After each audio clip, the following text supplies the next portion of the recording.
Ooh-wee.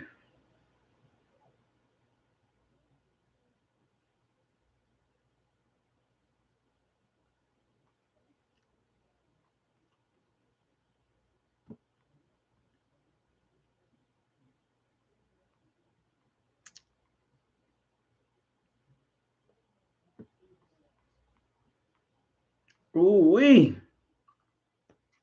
Ooh-wee. Come on in. What's going on, everybody? Welcome to BucosLocker. Coming to you again. Subscribe, like, comment, share on all the new videos.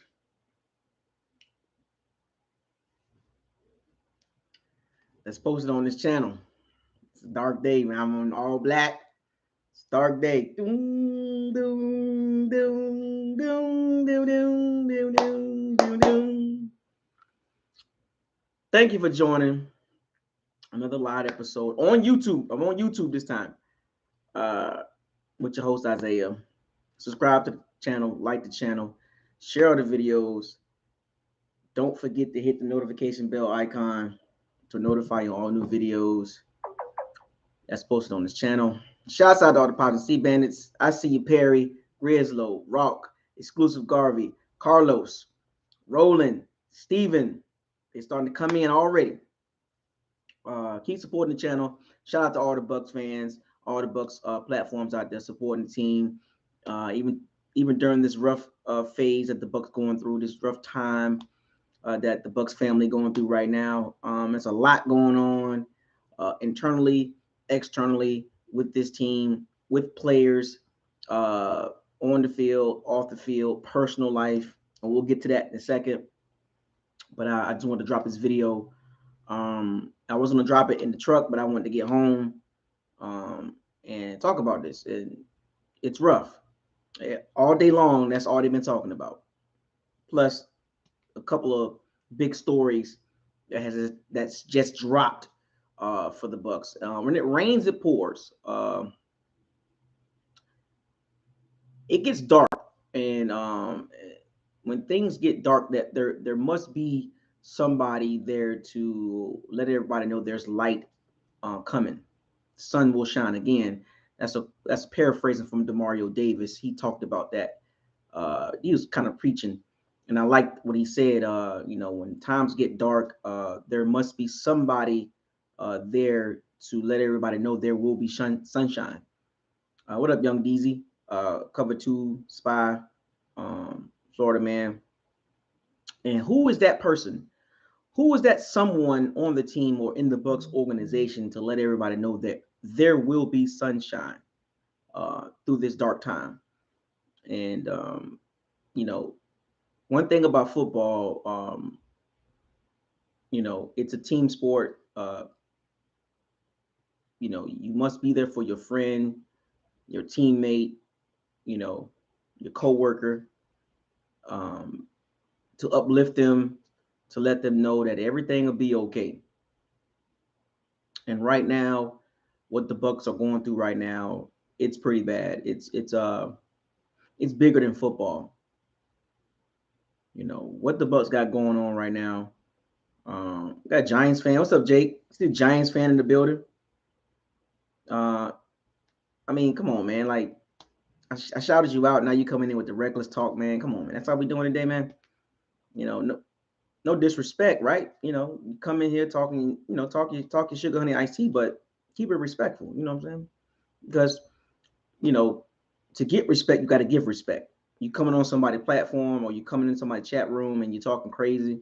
That's a sign of disrespect. That's like you have no remorse or no sign of respect to whoever you're dealing with. You know what I'm saying? And that's not how it works in life in general.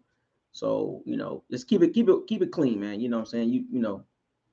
But because if you get disrespectful, man, I can return the favor. You know what I'm saying? So I don't think you want to go there. I don't think you're ready for that because keyboard warriors don't work. You know what I'm saying? Keyboard warriors don't work with me. And when you try to come in troll, you get shut down. So, but so yeah, the Bucs just got a lot of stuff going on, man. And like I've been saying this for the last couple of weeks, man. Something's going on in that locker room, and it's just starting to shed its light a little bit. The disconnect between the coaches and team, the play calling, the personnel decisions, the play on the field. Everything sounds good leading up to the game. But the product on the field is not matching what the team is trying to produce, or what they practice is not happening on the field. And whatever they're doing, something needs to get thrown away. Right. And the Bucs got 9 days, if you want to say, to figure this out. The playbook, offensively, defensively, it's got to get thrown out. And what I mean by that, I want y'all to understand what I mean by thrown out. Whatever you script, whatever you've been doing, whatever you're comfortable with, that's not working. The Bucs need to make themselves uncomfortable to get better, if that makes sense. Because everything they're doing right now, they've been doing for 3 years, 3 years and counting, and it's not working anymore. Did the Bucs really think did Jason Light and Todd Bowles and Byron Leftwich and Tom Brady and Mike Evans and the rest of the gang, did they really think they can just do the same thing for 3 years and not face the consequences? What did the Bucs do in 2020 that they did in 2022? They signed several players that were never drafted by the Bucs that was established with other teams, older guys. They did it in 2020. The Bucs got, they got a Super Bowl out of that. And, they signed several guys, and they basically changed several starters. They took several guys from the 2019 team and they swapped them out at some point with somebody much better, more established, a veteran presence, a couple Hall of Famers. And this is why I go back and say there's no such thing as the same team. Shouts out to Payday. Shout out to Black Crow Volume 2, Trill G Boy 2, King Cook, I see you, baby. Michael Roberts, E&N Kepper. And so I try to give y'all some logic on this channel, because a lot of people don't want logic. They just want to go with what sounds right, what sounds funny, what's kind of trollish. But the Bucs, and I'll give you the names. I'll give you literally what they did, player for player. John McGee, what's up, buddy? Matt Gay got replaced by Ryan Succop. I'll get to the point at the end. DeMar Dotson replaced by All-Pro Tristian Wrifs. Mike Edwards replaced by Antonie Winfield Jr., All-Pro, top 5 in his position. Antonio Brown, the best receiver on the team, became the number 1 receiver when he played. Rob Gronkowski became the number 1 tight end immediately. Tom Brady, all-time great. Leonard Fournette came from the Jaguars. Established running back already. He was better than Rojo immediately. They just kind of integrated him at some point. So there you go, right there. I just literally gave you guys several guys. They basically, several starters was replaced. But let some Bucs fans tell it was the same team. They just changed out a couple of. No, they didn't just change out the team. And then so the Bucs got on a roll at the end of the season. And like I said, I'm gonna get to the point at the end. I want to build this up so y'all can see what the Bucs have been doing for the last 3 years. The Bucs were 7-5, and they got on a roll. The last 4 games were against the weak opponents, and they went 11-5. They win the division. They went 11-5. They was in chemistry, cohesion, continuity. Made some tweaks in the playbook. Shortened the passing game a little bit more. couple occasional deep shots, ran the ball effectively. Going into the playoffs, the Bucs ran the ball effectively, played very good defense, which led them to the Super Bowl. The Bucs did not win the Super Bowl because of Tom Brady. He was a part of the reason why the Bucs won the Super Bowl. Like I said, I'm gonna get to the point. I just want y'all to understand how this works. He was part of the reason why the Bucs won the Super Bowl, because if you break it down, he played like crap against the Saints and the Packers. Played like crap. Threw 3 picks in the NFC Championship game. But you know why the Bucs won? They ran the ball and they played good defense. Going to the Super Bowl, how did the Bucs win the game? Played really good defense and they ran the ball. Brady didn't have a big game in the Super Bowl. The defense harassed Patrick Mahomes all game long. Granted, he was missing 3 starters. And you see the difference of replacing those 3 starters, revamping the O-line, and they easily beat the Bucs in 2022. Even though the score was 41-31, that game wasn't even close. The Chiefs was in cruise control the whole entire game with a brand new O-line.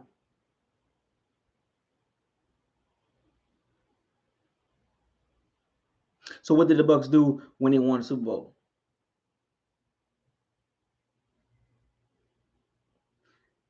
They came back with the same team the exact same next year.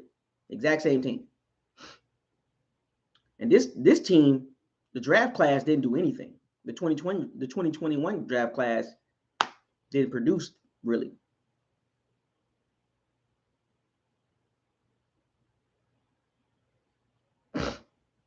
The 2021 draft class didn't do much.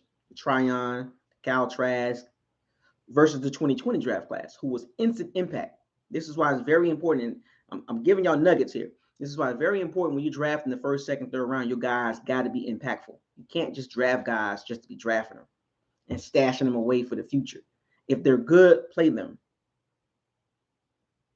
So the transition from 2020 to 2021, and here's the funny thing.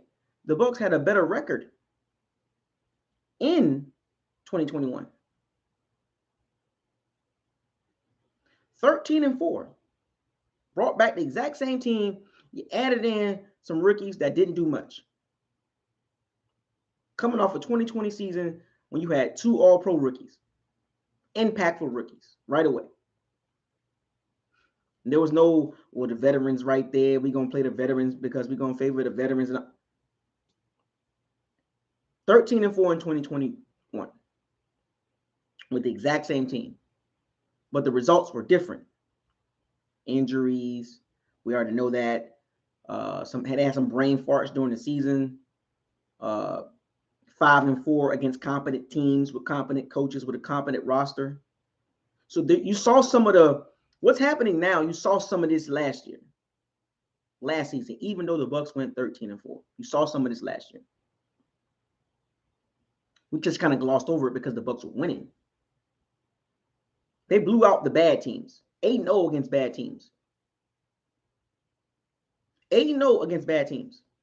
And even in those games, they struggled a quarter, maybe 2.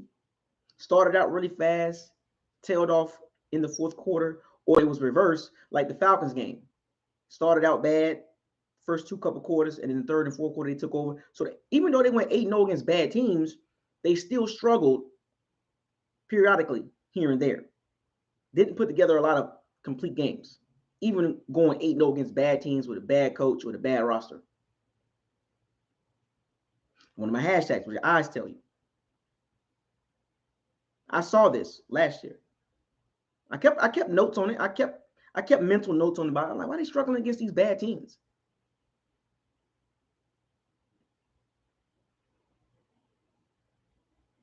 Why are they struggling against the Falcons and Dolphins in these quarters, these 1 quarter, maybe 2 quarters? Or is it the 3rd quarter? Why are they struggling?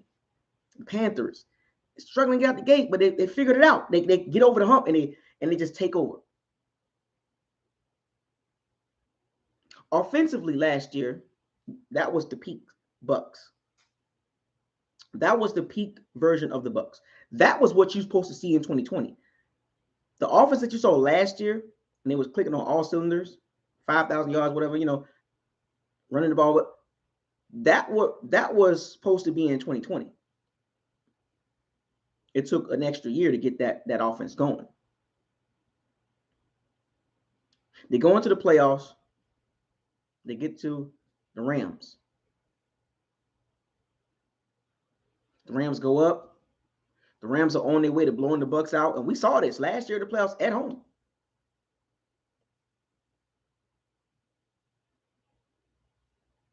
Cam Akers fumbled, changed the game. I think that was Ndamukong Suh forced the fumble. The Rams I think the Rams were up 17-3 or 21-3 or something like that. And Suh got the fumble, forced the fumble. Boom, changed the game. The Rams kind of like were scrambling around, but the Rams stayed together. They stayed together. They weathered the storm. They knew the run was coming. The momentum shift. The Bucs started scoring in the third quarter. And then the ill-fated, miscommunication, the game on the line, Matt Stafford gets the ball and throws to Cooper Kupp, 2 or 3 straight times?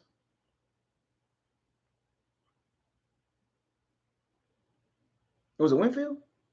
Yeah, right. So yeah. But you get where I'm going. There was a fumble before halftime, Cam Akers. But the ill-fated coaching decision,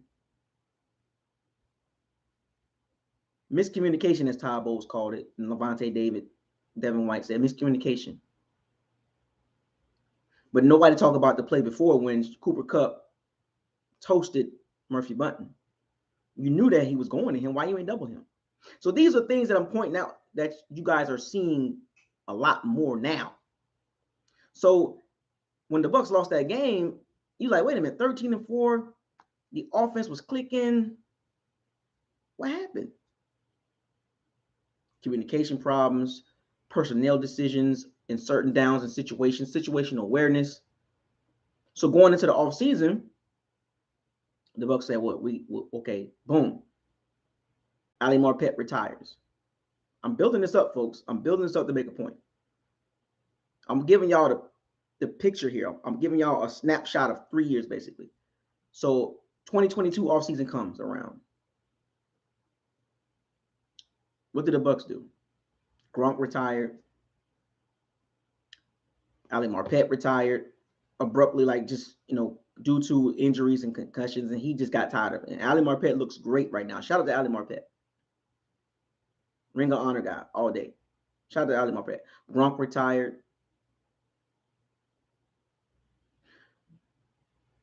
Brady retires.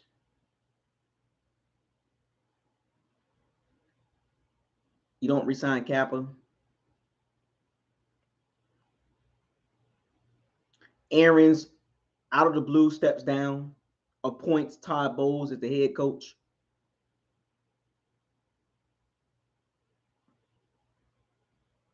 Instead of Byron Leftwich. Then all of a sudden, after 40 days, Brady unretires when Arian steps down, after Arian steps down.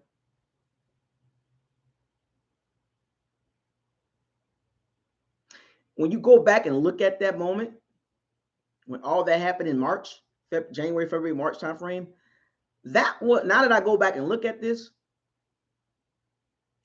that was the telltale sign that the season was going to be funny. Arians retires and Brady comes back after 40 days, after Arian's gone.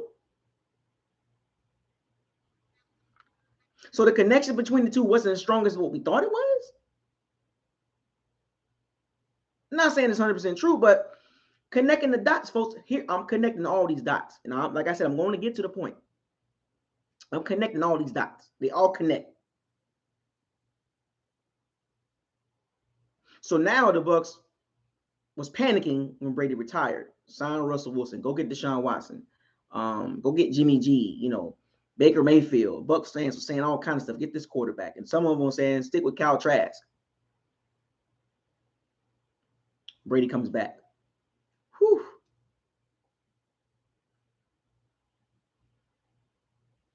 From a football perspective, that was awkward. That was awkward already.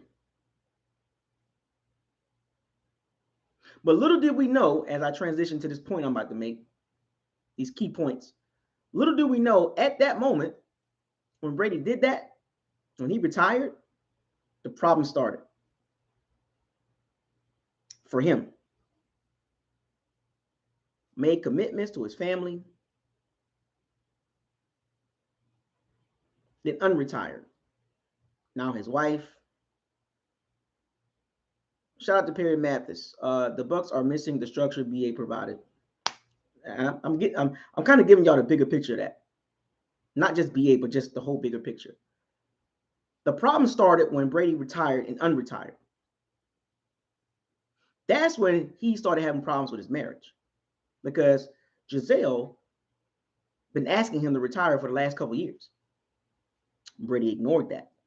He probably should have retired in 19, but we'll get to that. That's not the point I'm making right now.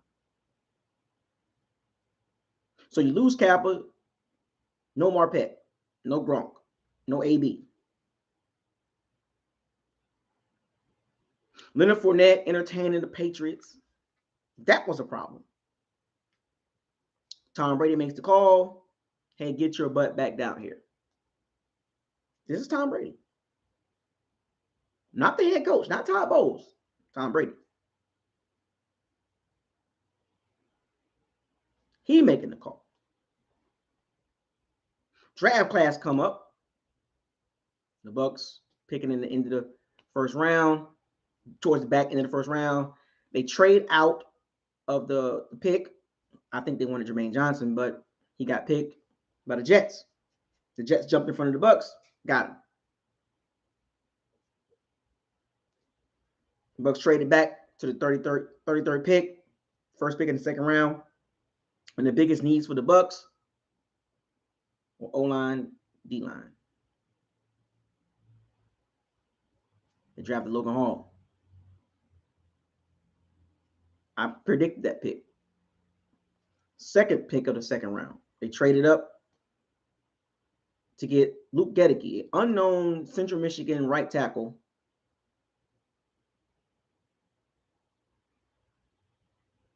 And he moved to guard. So that was red flags right there with Luke Gedeke. And then your third round pick, you pick Rashad White. Good pick. And then so on and so forth. You sign Shaq Mason. So now you got Shaq Mason, Ryan Jensen, and Aaron Stinney. Pretty much your interior, right? You sign Shaq Mason, a small right guard. He's not bad. He's not a bad right guard. He's just small. 6'1", about 305 pounds. Quick, but not powerful. Not a great run blocker. As far as the system that the Bucs run, because he came from Georgia Tech, and Georgia Tech ran the triple option wishbone type situation, which requires a lot of cut blocks. Because he's quick, he can get up under you. The Bucs don't run that scheme for Shaq Mason. They don't run that type of. That's not their running game. Their running game is 1980, 1990, early 2000s, toss sweep, power run. So now you look at the O-line. The O-line is pretty much different outside of the tackles.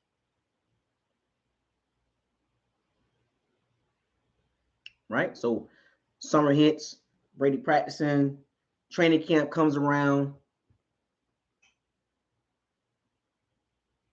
Stories started to come out about Giselle not happy with Brady coming back to football.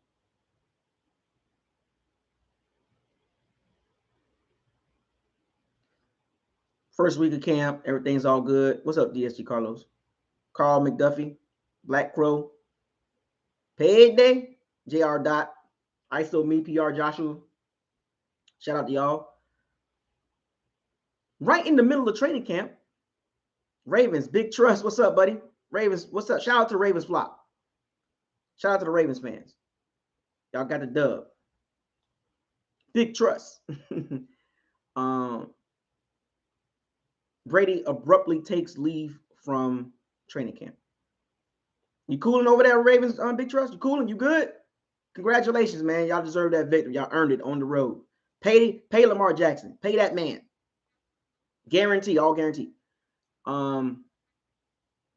Brady leaves training camp for 11 days. Are you subscribed to the channel? Appreciate it, man. Hey, go get the rest of your the Ravens flock, man. Tell them to come subscribe to the channel, man. And I know y'all got stuff to talk about, so come on over here and chat with us, man. Shout out to the Ravens fans, man. Y'all come on, flock over here and subscribe to the channel. All fan bases can subscribe to the channel. So let's get back to the story. I'm connecting these dots leading up to what just happened yesterday.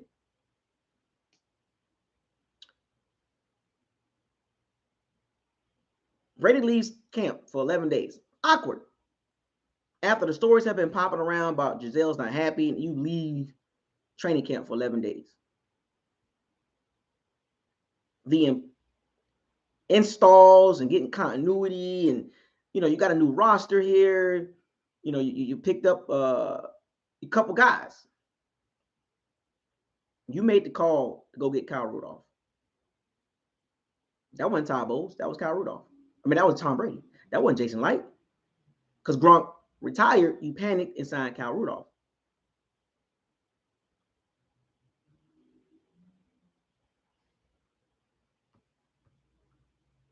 And then all of a sudden, Hakeem Hicks pops up. Who call was that? Then Julio Jones pops up. And then you throw out some money to Russell Gage in the summertime. All these moves, I'm like, and I'm looking at these moves, and I talked about each one of these moves individually. About the expectations for all these guys that the Bucs signed.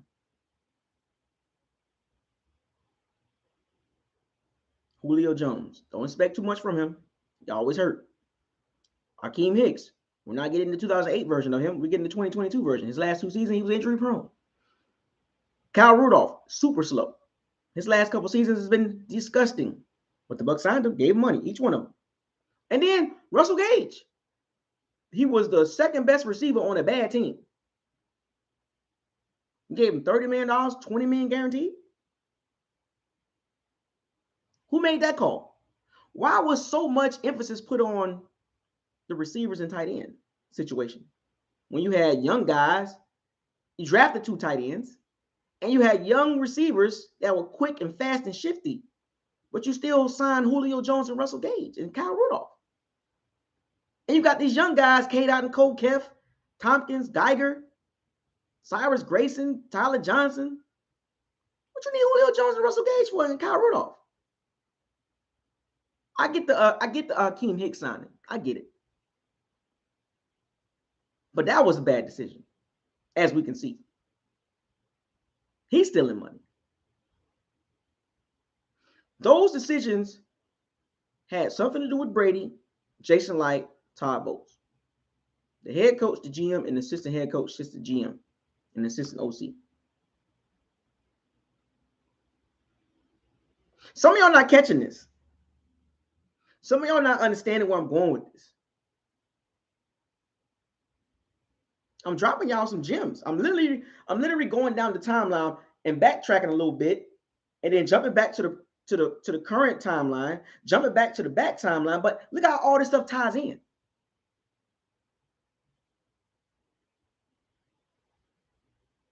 Every time I go to the current timeline, I jump back and point at something else, and all connected.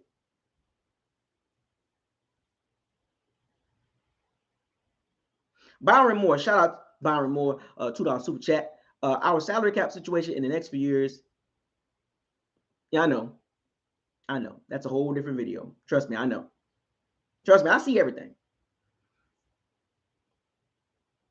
If you're into Marvel, the one above all, Celestial, Eternity, the Celestials, But let's get back to the timeline.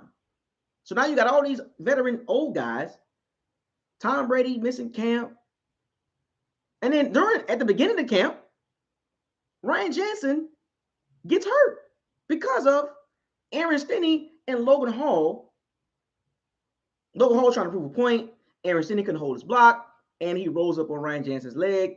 Ryan Jensen's knee gets messed up. So now you have your left guard retired, your center's hurt, and your right guard signed with the Bengals. Here we are with all these old offensive players and an old defensive tackle.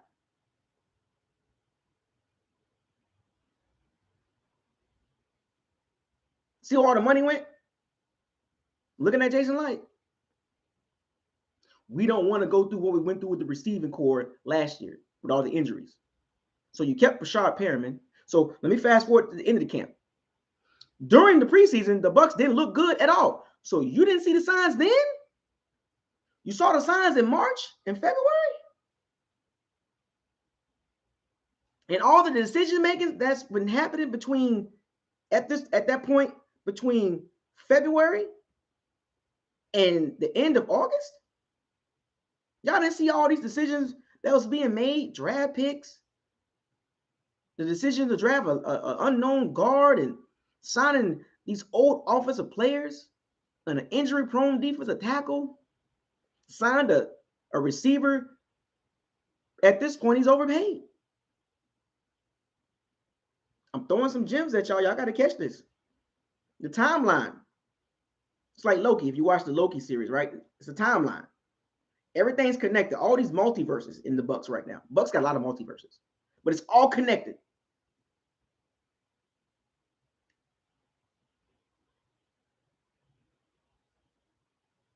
So here we are at the end of the preseason. The Bucs look like crap. Tom Brady comes back from his work-life balance leave. Nobody in the NFL did that this past offseason, or this past training camp, or this past preseason. But the excuse was, oh, he's been playing for 20 years. He deserves to get this time off. What? So you mean to tell me, as a head coach and a GM, you allow a player to say, I got to take a break. I got to go spend time with the family. I'm not hurt. I made a promise.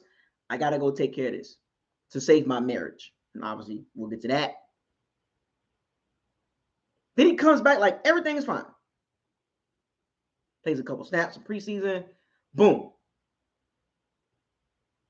I'm going to stop right there. Before the Cowboys game, did anybody catch the gems I was dropping? Did anybody catch this?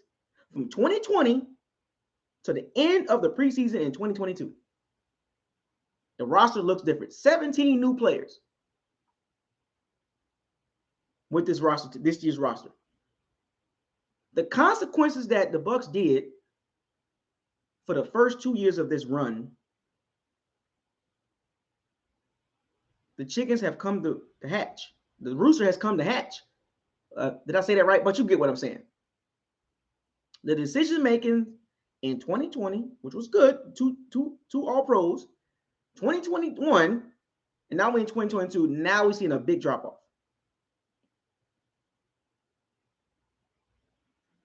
I told y'all this. This is a 2 or 3 year run. And I asked y'all this. When did the Bucs peak? Was it 2020 or was it really 2021? When did the drop off start? Last year, folks. Got to catch it. It's over your head.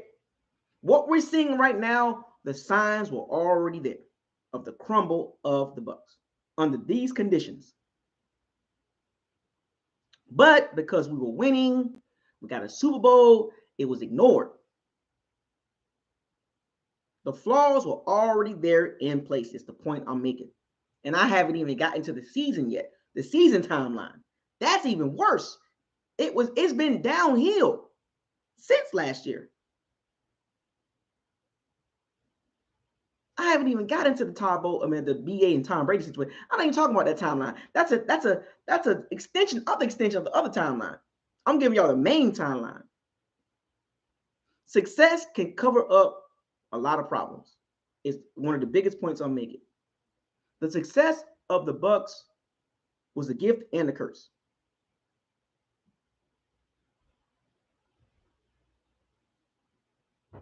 Success can cover up a lot of flaws, the little things that we overlook. But if you have a clear mind and your emotions is not in the way, you can go back and identify the problems. And that's exactly what I did last night when I was tired, as we were talking last night, and I did it today. I went back and I looked at the timeline. I did a low-key time travel, a wormhole, and I went back and I had a main timeline, and I started branching off with these other timelines and these key points.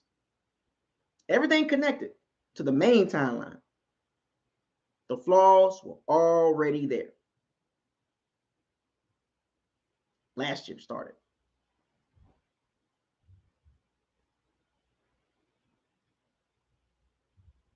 The Super Bowl that we got was great.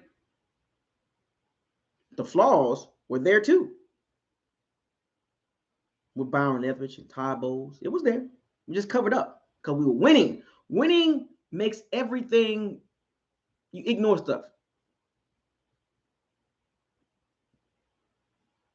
We're still on the main timeline, by the way. Follow me. We're still on the main timeline. I won't branch off into these other multiverses of the timeline of the Bucs. But up until the preseason, you saw the foundation started to crumble. Starting with the quarterback. And we talk about on the field timeline now.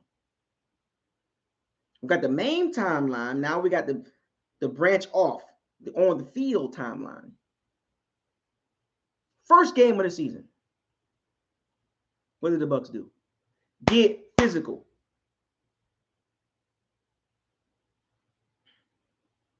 Did y'all know outside of the first game, Leonard Fournette has averaged 2.7 yards a carry outside of the first game? If you take away the first game, which I'm not saying take away the first game, but if you just kind of like take that game to the side and look at the next several games. 2.7 yards a carry.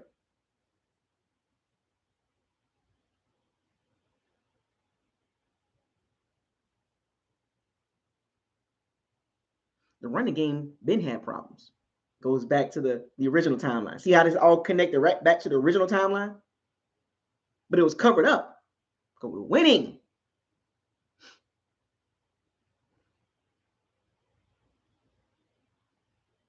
Then we beat the Cowboys, which was a good win. On the road. I was there. Second week, the biggest game of the Bucs season. Can we beat the Saints? The Bucs put all their energy and their marbles and their eggs in one basket for this game. And that game was a struggle. We still got problems with the Saints, even though we beat them.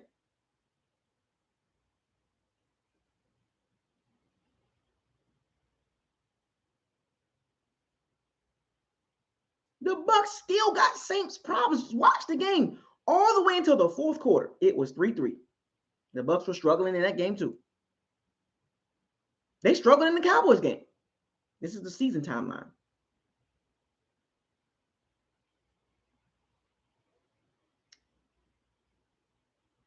Offensively, they struggled offensively in the Cowboys game, in the red zone, third downs. Even in the Saints game, they struggled. They ran the ball, though. They only had 72 yards. I think it was like 24, 25 carries, but they ran the ball. They made an attempt. They made an emphasis. We got to get physical. They pulled that victory out. So now the Bucs 2-0. Power rankings got the Bucs number 1, number 2, number 3, somewhere up in there, feeling themselves. The fight breakout, uncharacteristic. Mike Evans, for some strange reason, just loved fighting Marshawn Lattimore, and that changed the game. And then the Mark Ingram fumble. And then the Bucs went ahead and got a couple more turnovers and sacked Winston and hurt him again and all that. He hurt his foot and in that game. Now the Bucs are riding mine hiding. But the flaws were still there. And now that I go back and look at the timeline, the main timeline, all this what we're seeing right now, it was going to happen. It was already written. It was already set. The events that we're seeing right now were already set. You got to catch it, folks. Everything you're seeing right now on the football timeline was already set in preseason. Everything you're seeing right now happen with the organization started a couple years ago. This was bound to happen, the drop-off. And a lot of us was hoping that this didn't happen.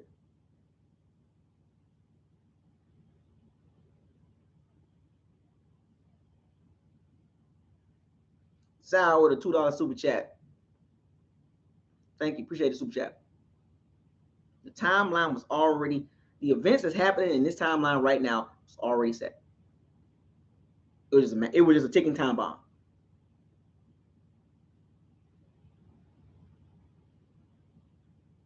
After the Bucs beat the Saints, Mike Evans gets suspended. Selfish, bonehead decision. You cost, I ain't saying Mike Evans cost the team, cost the game, but that was the Packers.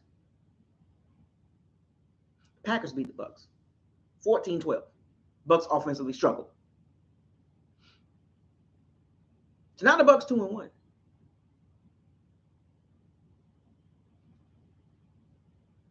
Bucs couldn't run the ball. Passing game was bad. Godwin, I think Godwin got hurt that game again, the hamstring.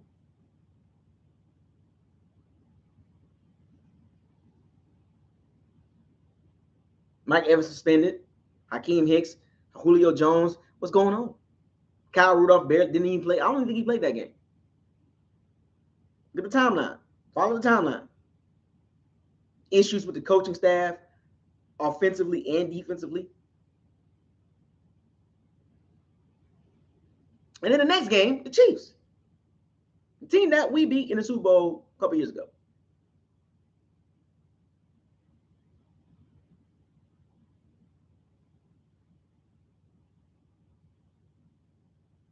Chiefs was on cruise control the whole entire time. They had no worries about the Bucs defense and offense. They was not scared at all. Perfect game plan. The Bucs had no answers. The Bucs looked lost, and then they put up a lot of garbage yards and a lot of garbage points. That game, even though it was a 10-point loss for the Bucs, that game was a blowout. If the Chiefs wanted to, they could have put up 50 burger. Andy Reid coached circles around Todd Bowles, and it's easy. Byron Leftwich had no clue what he was doing until the Chiefs started playing prevent. When the Chiefs start playing soft, that's when the offense started moving the ball. So now the Bucs 2-2. Okay. 2-game losing streak. Falcons pop up. Boop. Oh, we can beat the Falcons. We should blow them out. It's a get right game. It's a get right game. Get back right. Let's get it. Wait a minute. The Bucs dominating the Falcons? And all of a sudden, in the second half, the Falcons stuck with their game plan, and the Bucs in the second half, sugar honey iced tea to bed. This is a major point in the timeline, by the way. I need y'all to catch this. This is a major point in the current timeline. Falcons scored 15 points in the fourth quarter. So now it's 21-15 in the fourth quarter. Bucs got the ball, trying to close the game out. Brady Jarrett sacks the quarterback. Flag. Personal foul, unnecessary roughness. Number 97. 15 yards on the penalty, automatic first down, game over. That caused an outrage in the NFL. Everybody and their mama was like, what? What are we doing? Because of what happened to Tua. That was not a personal foul. And the refs missed calls in that game. We already know that. I'm just giving y'all the main timeline for the Bucs. In that game, a major point in this season, in that game, now that I go back and look at it, that was the collapse.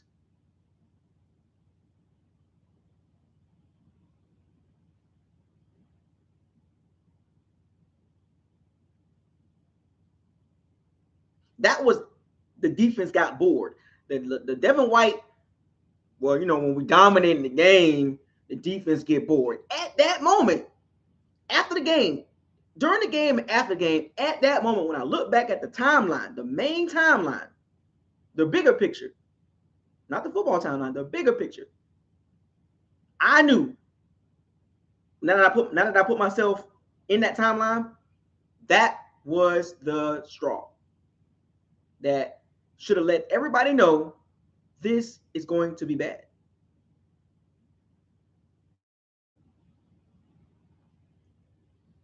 That game right there for the football timeline was really bad for the Bucs. And from an organization standpoint, locker room standpoint, that was really bad. That was a really bad look on the coaches. One of your star players, your captains, come out and say that? Who does that? Who does that? What captain has ever done that? What all-pro linebacker, Pro Bowl linebacker has done that? Can anybody find me a linebacker or a captain that come out and say something like that? Well, when you dominate, you get bored. Even if you do believe that, you don't say it in the media. At that moment, Todd Bowles did not have control of the locker room. Because if Devin White, a captain, is saying that, how do you think the players feel? I'm giving y'all the bigger picture, the main timeline, the actual team timeline, the main timeline. What I'm giving y'all right now is the branch. It's the football timeline. I'm giving y'all the main timeline now. See how I'm jumping back and forth? I'm doing what Loki did, jumping in the wormhole, football season, then I come back to the bigger picture. You got to follow this, man. Go back and watch this video. Am I lying? Where am I lying at? Where am I lying? At that moment, after that game, now that I go back and look and I jumped in the timeline, jumped in that wormhole and put myself back in that game, after that game, and watch that game, that was a major red flag for the team. Because we saw the team offensively, defensively crumble in the fourth quarter. That was the beginning of what we see right now on the football timeline and also the main timeline. So now the Bucs sitting at 3-2.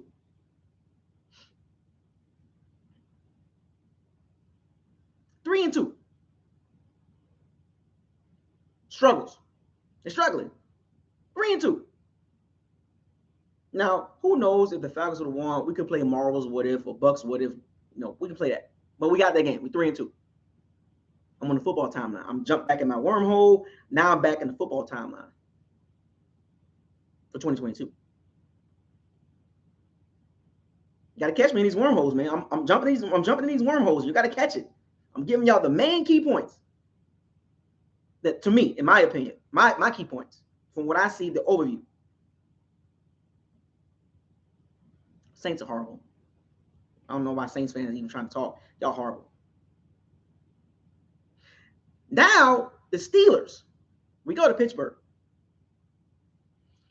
The rumblings have started. Offense, play calling. The Brady situation on the field. Yelling and screaming. And the situation with his wife. The reports coming out. Giselle is like, it's me or football. All this stuff started to happen. Distractions. Devin White not listening. Oh, we could beat Pittsburgh. That's a get-right game. When you watch that game, it was the continuation of the Falcons game. Pittsburgh with practice squad, secondary, third stringers, missing tight end, Trubisky, not even started. It's Kenny Pickett.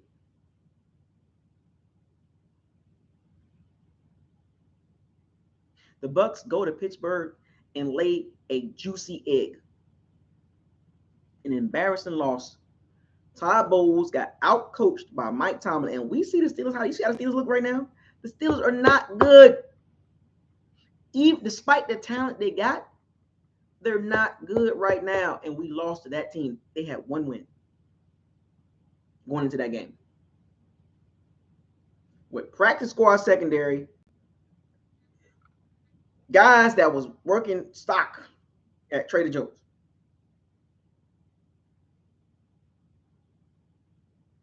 Steelers defensively knew what the Bucs were doing. Byron Levis had no answers. Todd Bowles in key downs, specifically third downs, Steelers kept converting third downs. Then Mitchell Trubisky comes into the game after Kenny Pickett get hurt. He comes in and goes 9 for 12 for 144 yards and a touchdown. Mitchell Trubisky. Why can't we figure that dude out?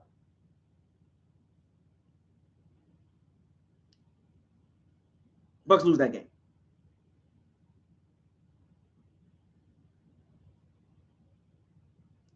Now the Bucs 3-3.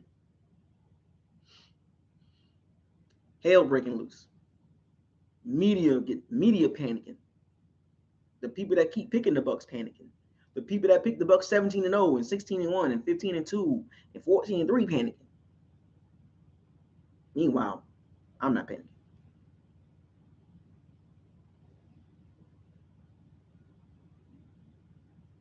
The next game, the Carolina Kitty Cats. We gotta win this game, right? It's a get right game. At some point, the Bucs gonna figure this out, and they're gonna get right. Now, mind you, let me go back in my wormhole, back to the Falcons game. Remember I told you about that key point in the fourth quarter? Ever since that moment, it's gotten worse. In the locker room and on the field. From a coaching perspective and from a team perspective, it's gotten worse. Since that fourth quarter, all aspects of the Bucs have looked horrible.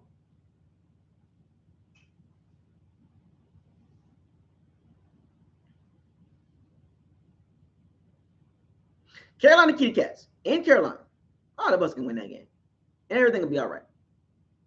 813 Sports with the $5 super chat. Mike Tomlin is a mid coach and always has been with his cliche BS. He ain't no coward.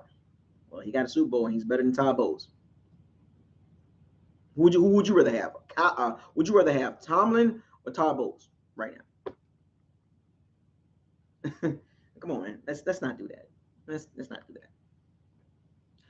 But I appreciate the super chat, but let's not do that. They beat us. So Todd Bowles, and if Mike Tomlin got cliches, then what about Todd Bowles? Is he worse than Tomlin? He has a better team. And 3-5. Anyway, goes into Carolina.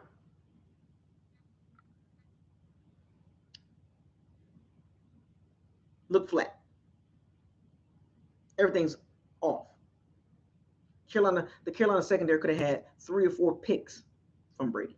They dropped them off. For some strange reason, for the last couple of weeks, everybody been dropping Brady's balls defensively. You don't find that strange? That's a different timeline. That's the little small timeline. Why are all these secondary guys dropping these picks? They should have like 7, 8, maybe 9 picks almost going to this game.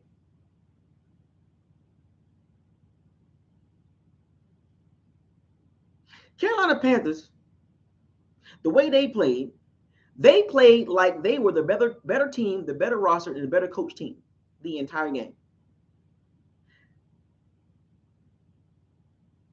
Devin White, ever since that stupid has gotten worse.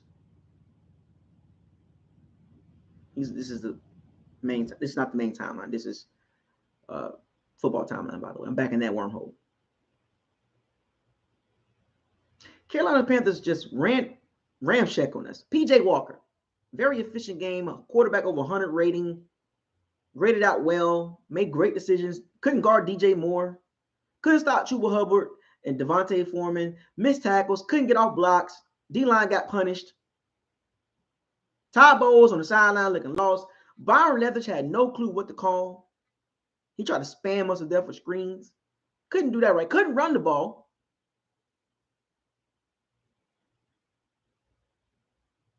Panthers beat us. Easy.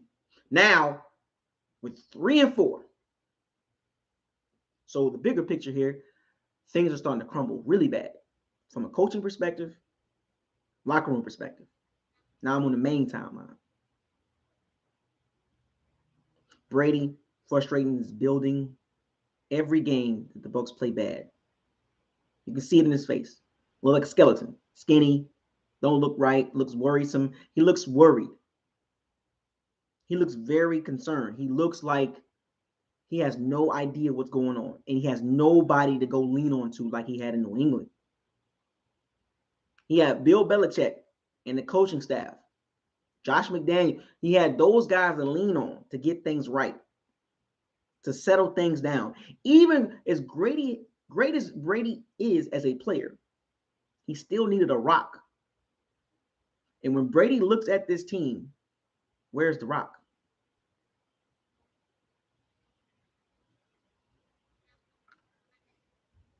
Where is the rock to get him back right that he can just go to? There's nobody in the organization. I'm on the main timeline, by the way, the thick timeline, the main timeline. There's nobody in the organization that he can go to like a rock.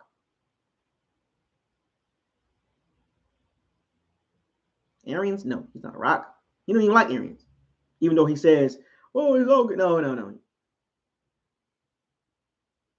So now the Bucs are 3-4 in a must-win game. You lose.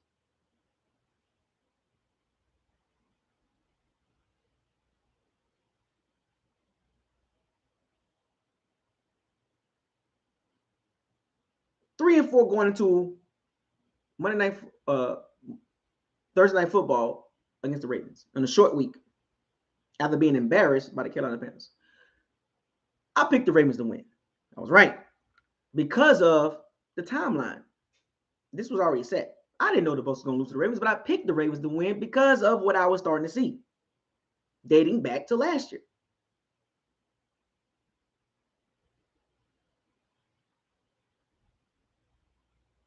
What up, Derek? BT, Rock 813.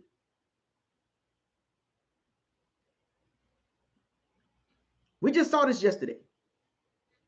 The Bucs come out on point. Boom, boom, boom. It looked like they got themselves back together. They got in the locker room. They had a team huddle in the locker room, drilled each other down. We got to play better, yada, yada. Because we heard all the cliche quotes from Todd Bowles and Tom Brady and Byron Leftwich. And, we heard all this. They got to execute. The Bucs came on the field and put the mouth, what they were talking about, and put it into action. That's exactly what they did. First drive. And I said this yesterday. I said, in the first quarter, I said, did the Bucs just empty the clip on that one drive? Because it looked so smooth. It looked perfect. Too perfect. Caught the Ravens off guard. And it was literally the same plays. Fournette with the run. Screen pass to Godwin. Godwin across the middle. Evans with the same plays.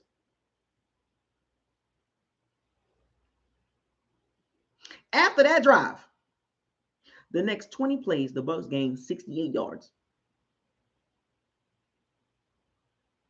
3 and out, punt. 3 and out, punt. And it didn't help that it was a muff punt by Jalen Darden and Delaney. They ran into each other, so they gave the Ravens 3 points. Can't do that.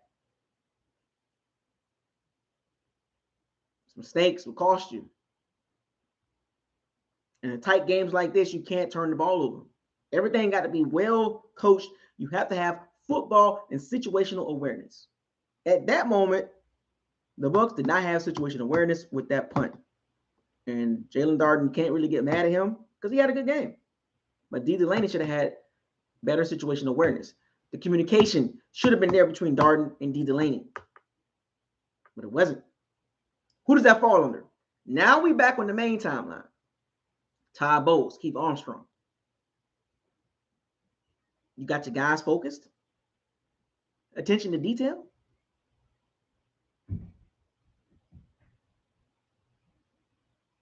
Toxic Falcons fan, what's up? Shout out to the Falcons fans. Supply and demand, what's up?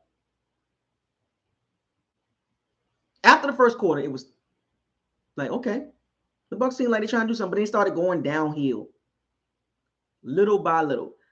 Byron Leftwich, Todd Bowles, at this point, have no clue what they're doing. They have no answers. It's basically like taking doo-doo and throwing it on the wall, hoping something stick. And here's the most embarrassing part about that game yesterday, which ties into the main timeline. It seemed like to me the Ravens had a plan A, B, and a possible C. And all the Bucs had was a plan A. Now we're going to jump back into the bigger timeline. You have control of your locker room, man?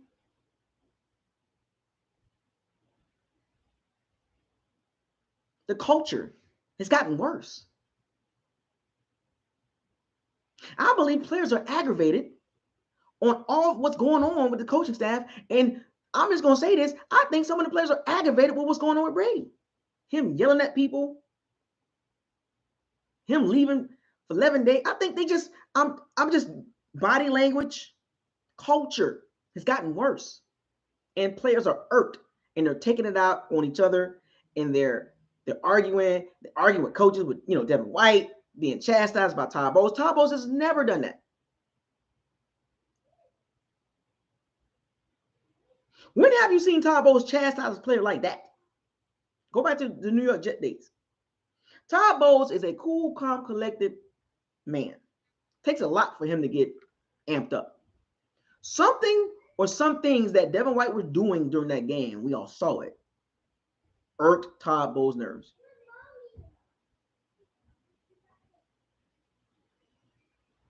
Irked his nerves to the point where he chastised him on national TV. Todd Bowles is a statue face. So let me jump back into this football timeline. Come out of the main timeline. So the game, as the game progressed, the Ravens threw the ball 30 times in the first half. No Mark Andrews, a gimpy Rashad Bateman, who I like. Gimpy. Injured, no top flight receivers, no top flight tight ends, and all of a sudden Isaiah Likely comes in, who the Ravens drafted in the 4th round. Immediate impact. They threw the ball 30 times. Was Greg Roman playing with the Bucs? Was he literally sitting there like, let's just throw the ball for a little bit? Mike McDonald defensively is a coordinator. Came from Michigan. John Harbaugh's brother, Jim, that's what he coached at. A young defensive coordinator. Got Byron Leftwich offense in a chokehold in the second quarter. 10-3 in halftime. Blocked field goal by Pat O'Connor. Shout out to Pat O'Connor. He even got some reps rushing the passer because the Bucs was tired. But in the first half, the Ravens had the ball quite a bit.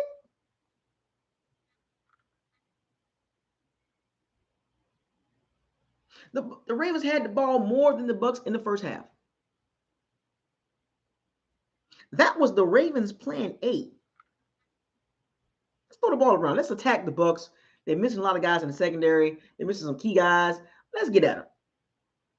And let me jump back into the wormhole on the big timeline, and also the Bucs signed Logan Hall. Forgot about Logan Ryan, an older player on his last leg, playing well, but he got injured. Changed the secondary. Now insert Keanu O'Neal. And out back on the main timeline, Keanu O'Neal gets signed. Got signed, which turned out to be a bad signing. Let's get back into this football timeline.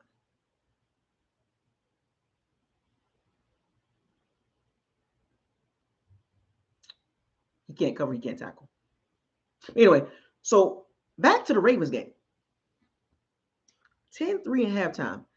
And I talked about this with You Wish, and we talked about this stuff.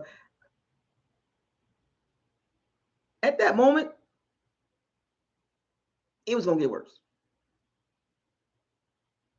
No matter what the Bucs did at halftime, no matter what they talked about, it was gonna get worse because the events that happened yesterday was already set because of how the Bucs have conducted themselves for months as an organization, from coaching decisions, GM decisions, coaching decisions, player decisions, all the way down to the on the field.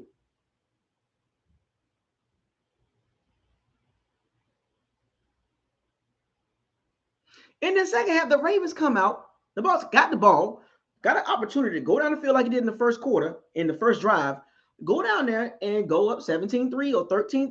What did the Bucs do? 3 and out. At that moment, it was a wrap. Now, I didn't predict that, but I'm just saying when I look back at it, at that moment, if the Bucs did not do nothing with that ball, it was a wrap.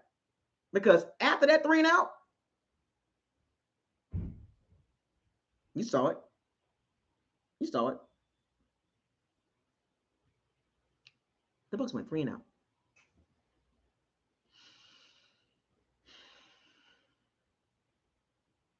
We're going to watch it on all 22. Whenever they release that, most likely Saturday. Don't forget Modern Warfare. Download it. I think I'm gonna play with it real quick. we're gonna have to make a separate video, a StreamYard after this. So join me on StreamYard. We're gonna talk about some Modern Warfare. But anyway, back to the football. So in the second half, the Ravens said, "Let's stop throwing the ball. Let's just run it. Let's see if the Bucs can handle our running game, our physical, our powerful RPO. You know what I'm saying? Read option, diamond formation, jet sweep, receiver sweeps, misdirection, zone runs." The Bucs couldn't handle it. It was like an adult toying with a kid. John Harbaugh had no worries about his team when they talked to him at halftime. He had no worries. He had the utmost confidence in his team, in his quarterback, in his system, and what he got going on. The Ravens had a game plan, not just one, they had 2 and possibly 3 game plans, and they executed it. They literally threw the ball 8 times in the second half. They had over 200 yards rushing in the second half. And it was running back by committee. With the quarterback involvement. The same thing Atlanta did. We're not done yet. I think we're not done. Shout out to Marcus Peters.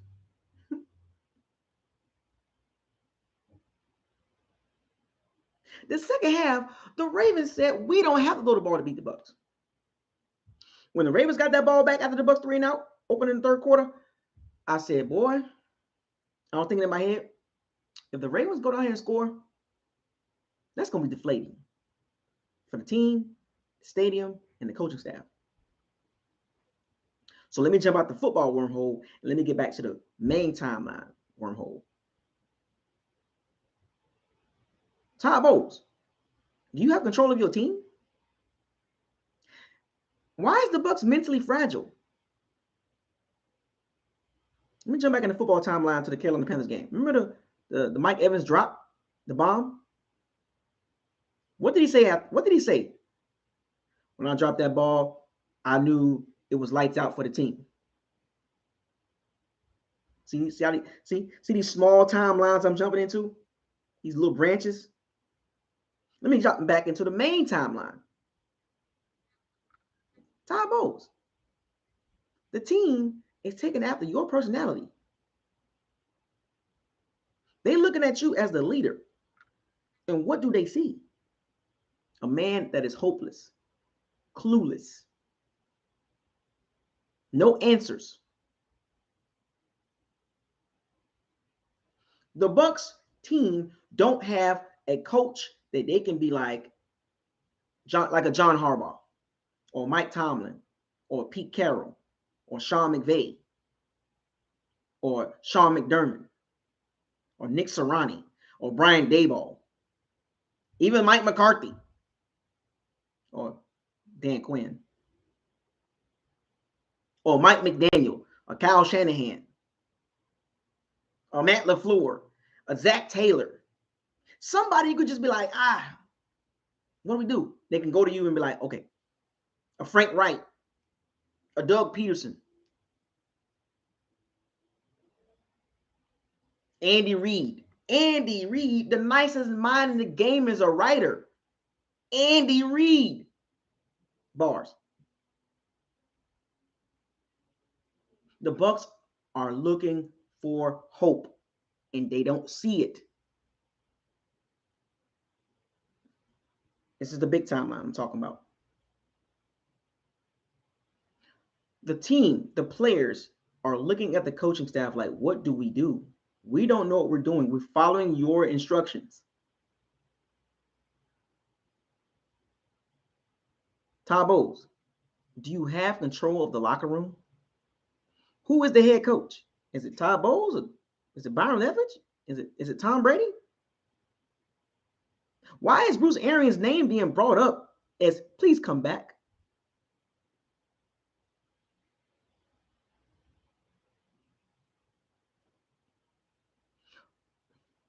That's another distraction, another timeline. Why is he still in the building? What did Shannon Sharp say? All the bad stuff that's happening for the Bucs right now. They're coming for you, Todd Bowles. They're coming for you, Byron Leftwich. They're coming for you. And they are out. The hyenas are out. They want you out of there.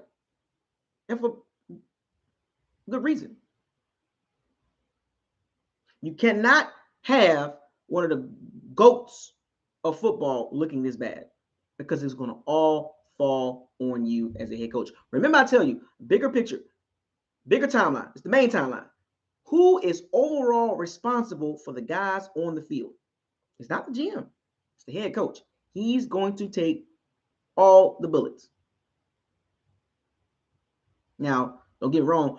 A lot of players on the Bucs right now take some blame too, but who's going to get the ultimate blame? Tom Brady looking bad. What's going on with Byron Leftwich? What's going on, Todd Bowles? Why is he looking bad? Why is he looking bad? Why are they not saying the team first?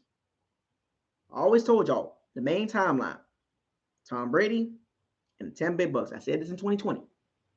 The fact still remains: those are two separate entities. One is worth more than the other. Do you know which entity is worth more between the two? Do you understand how this works? Can anybody answer that question? Now we're in the main timeline.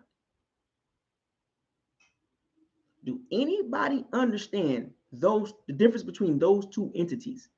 The Tom Brady, the Thomas Edward Brady Jr., and the Tampa Bay Bucs. Those are two separate entities. Does anybody understand that? Because if you don't understand that, then you lost in the timeline. I literally gave you the main timeline and branches of the main timeline, the branches off the main timeline. Need for Speed. Thank you for the $2 super chat. EA Sports is in the game. Exactly. It's in the game. Actually, in this case, it's in the timeline that I'm giving y'all. I'm giving y'all a lot of main points from the main timeline, which is like this thick. Like, if you've seen Loki, the Loki series with Kang, the thick timeline and all those branches.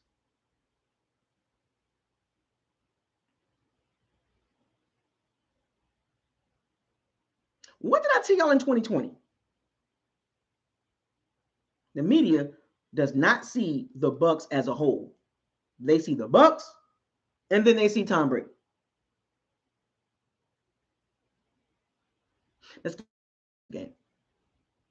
Let's get back in that wormhole, the football timeline.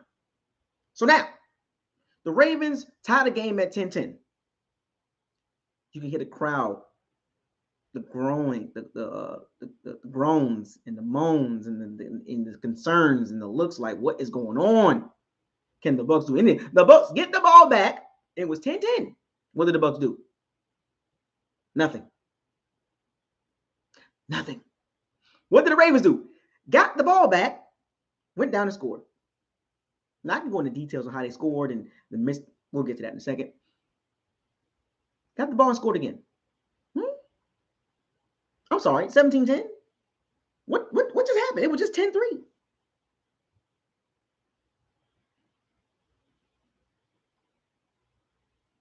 Todd Bowles. This is football timeline. Todd Bowles, in this game, what are you doing? Where's your come to Jesus moment when it was 10-10? Where is your come to Jesus moment when it was 17-10? You still showing no concern? Now you arguing with your players, specifically Devin White, because he getting shellacked by rookie center Lindenbaum. Shout out to him. Shout out to Iowa. They put out good O-linemen. Now, on national TV, they see your defense getting worked. Hands on the hips. Now you got Pat O'Connor out there getting snaps because the defense is worn out because you can't get those guys off the field. Now you got Carl Nassib, Anthony Nelson playing way too many snaps. Shaq Barrett gets hurt. He gets carted off the field. Well, not carted off the field, but he walks off the field with a limp. Then he gets on the golf cart, and that didn't look good. So now everything's breaking apart. Everything's falling apart. The foundational structure for that game was done. And bigger picture, let's get back to the main timeline. At that moment, when the Ravens went up 17-10, you had to think to yourself as a Bucs fan, yeah, we're not winning this game. At what moment, when the Ravens went up 17-10, did you think the Bucs were going to win? Be honest with yourself. Yeah, you want the Bucs to win. Don't get me wrong, because I was pulling. I was like, please, I want to eat some crow. You know what I'm saying? Pull it out some way, somehow. I got hope. Even though I picked the Ravens to win, I still had hope. Hope can only get you so far, because the reality always gonna overrule. This is what I always tell y'all: facts over feelings. The reality always wins. Reality don't care about your feelings. Facts don't care about your feelings. And at that point, 17-10, you have to think to yourself, what is the Bucs doing?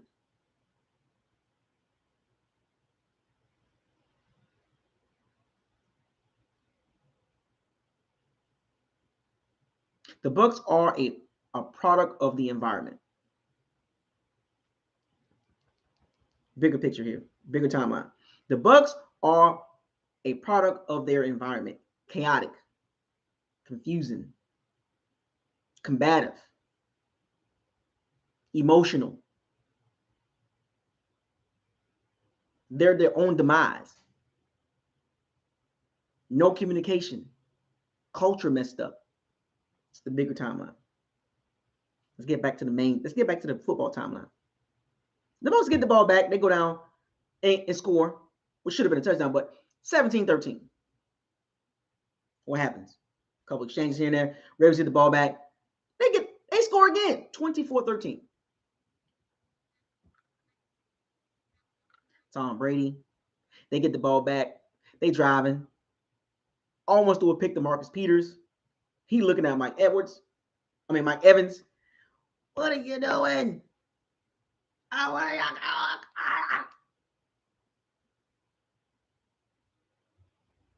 Scores a touchdown with Cameron Brate.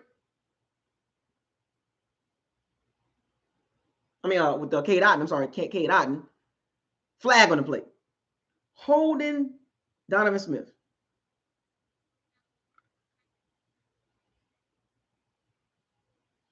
The signs of an undisciplined, chaotic, mentally fragile team showed right there. Attention to detail. He throws a touchdown to Cade Otton. Holding 76. And you can hear the crowd. You can hear the stadium like, oh. You can look at Brady. Brady body language is like, what's next? It can't get no worse than this, right? They kicked the field goal. 24-16. What did the Ravens do? Kickoff. Devin runs it for like 40 yards. The next play, Kenyon Drake runs the ball for like 50 yards or 40, 45 yards, whatever it was. Kenyon Drake.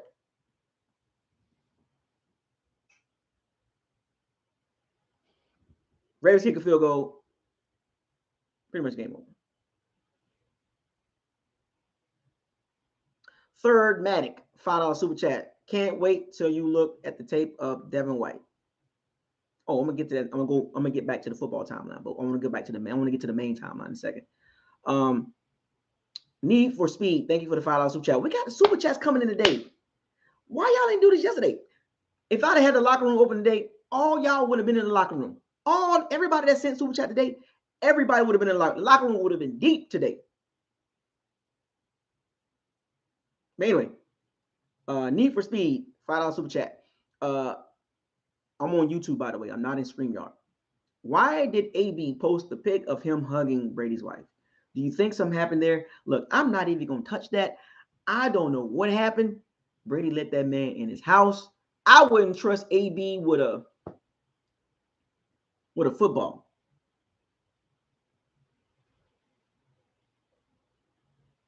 I wouldn't trust AB with a football. That dude ain't got it all. So let's get back to the football timeline. Thank you for the super chat, Need for Speed and Third Matic. Let's get back to the football timeline. So the Bucs get the ball back 27-16. Gets the ball, goes on the field, throws a prayer up to Scotty Miller. You know, it's like, okay, you trying to get a touchdown, Brady? You don't want to get shot out again? A Hail Mary played hopefully for pass interference, and it happened. It worked. Throws a touchdown to Julio Jones. Garbage touchdown. 2-point conversion. Was holding on the Ravens. The ball placed at the 1-yard line. What did the Bucs do? The worst team in NFL running the ball at the 1-yard line were Rachaad White in the shotgun. What you think's gonna happen? Draw play.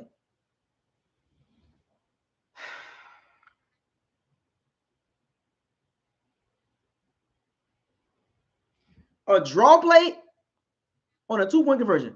Why not throw the ball to Mike Evans or Chris Godwin?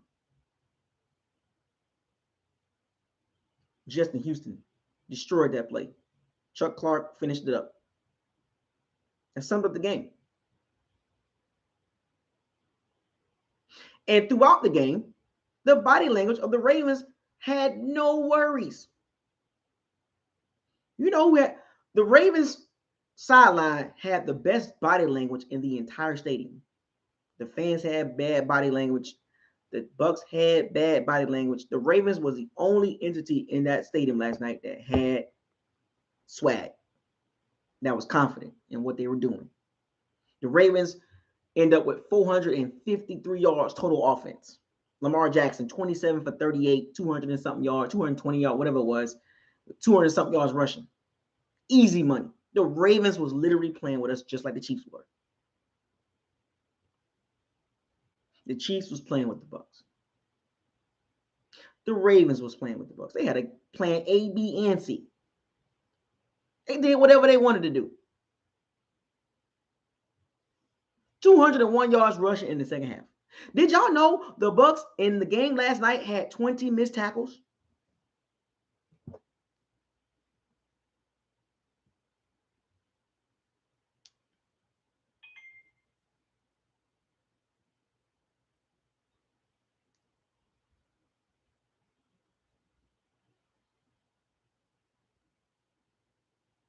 Missed tackles.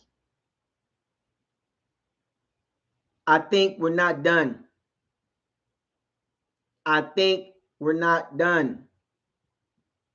And the microcosm of that game what sums up the Bucs season up until this point after 8 weeks. Look how beautiful this ties in. And I showed this last night. Devin White getting blocked by Tyler Lindenbaum, 10, 15 yards down the field. Take a picture of that, take a snapshot of that moment and look at the Bucs as an organization right now. Right now. Big Bucks with the $2 super chat.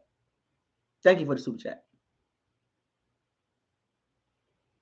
Take a snapshot of that 5-second clip of what I showed y'all last night, or that 9-second clip of Devin White getting driven back by a rookie center, 10, 15 yards, and getting pancaked.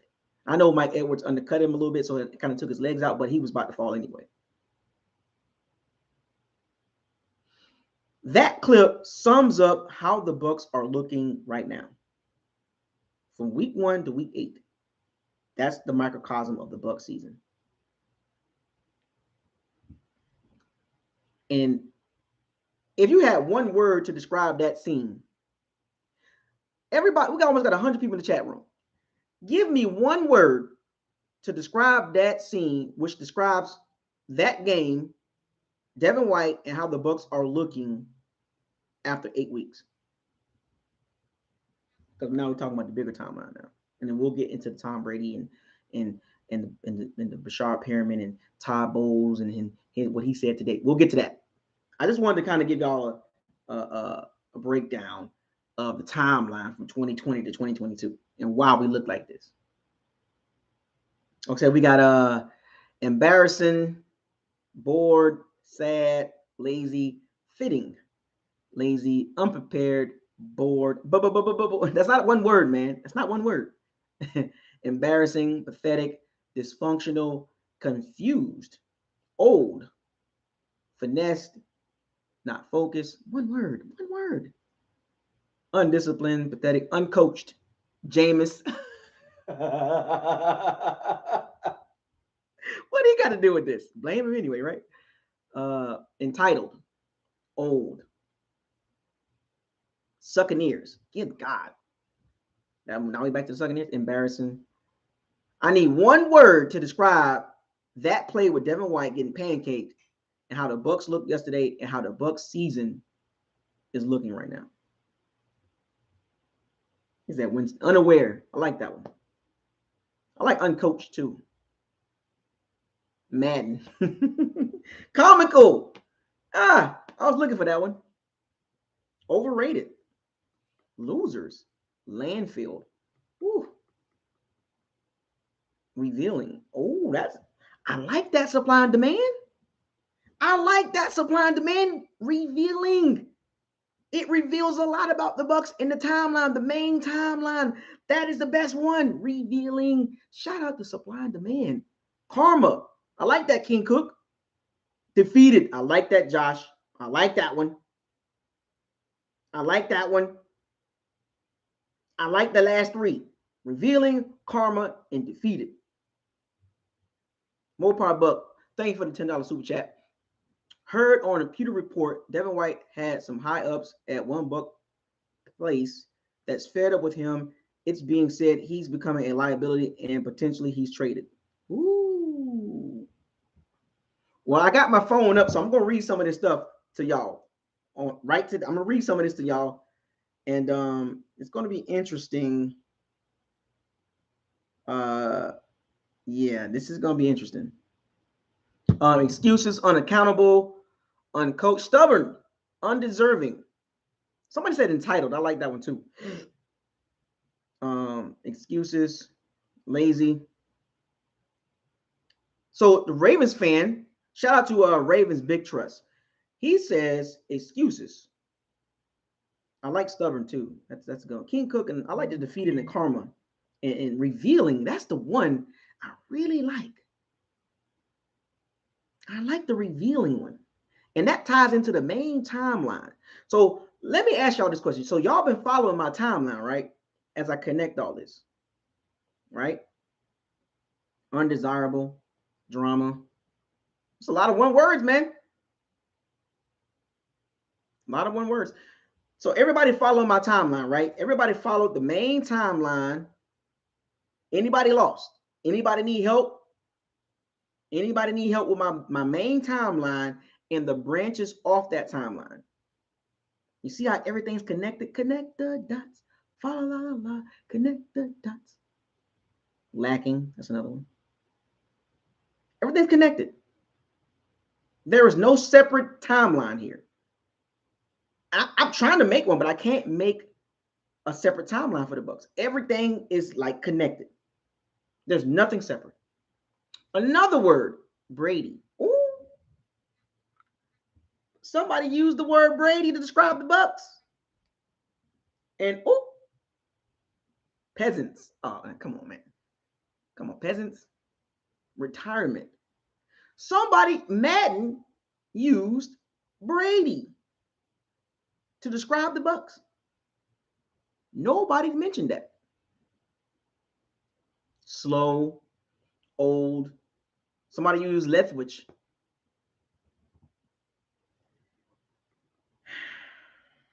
Third Matic. Thank you for the $5 super chat. I gotta stop moving. It's getting funky. The offense is antiquated, predictable, with no creativity. Hashtag fire Leftwich. Inadequate. I'm sorry. Inadequate. Predictable with no creativity.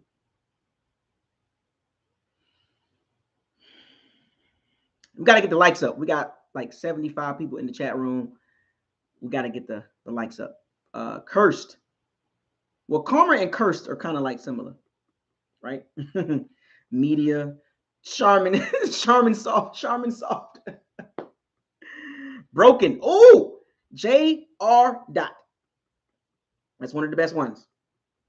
Broken. You're right. The Bucs are broken right now. They're broken. They're broken. Lethargic. Outdated. Defeated.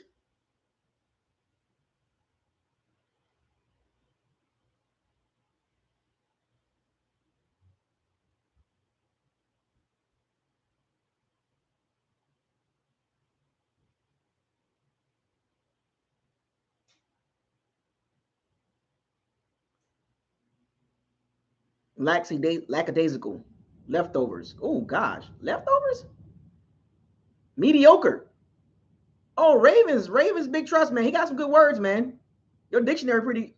You got your dictionary out. You got your thesaurus out. Beat. Simple, but effective. Simple but effective one word. Beat. Or beaten. Unmotivated. Uninspired. He said, one word, man. One word. Evans. Godwin. Trash. Disintegrated. Beat. Insubordinate.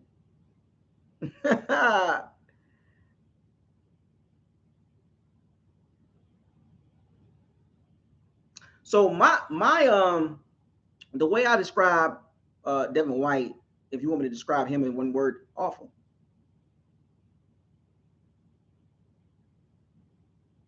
Awful.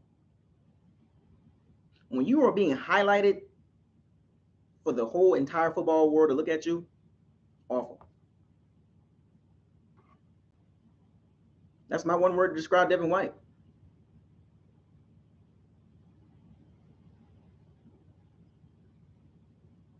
That's my one word.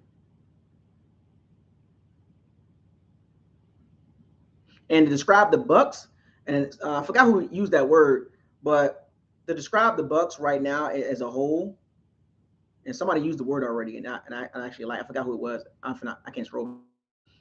So many names, so many words, but the one word to describe the Bucs as a whole after 8 weeks, and to look at this timeline, the main timeline and the football timeline, broken.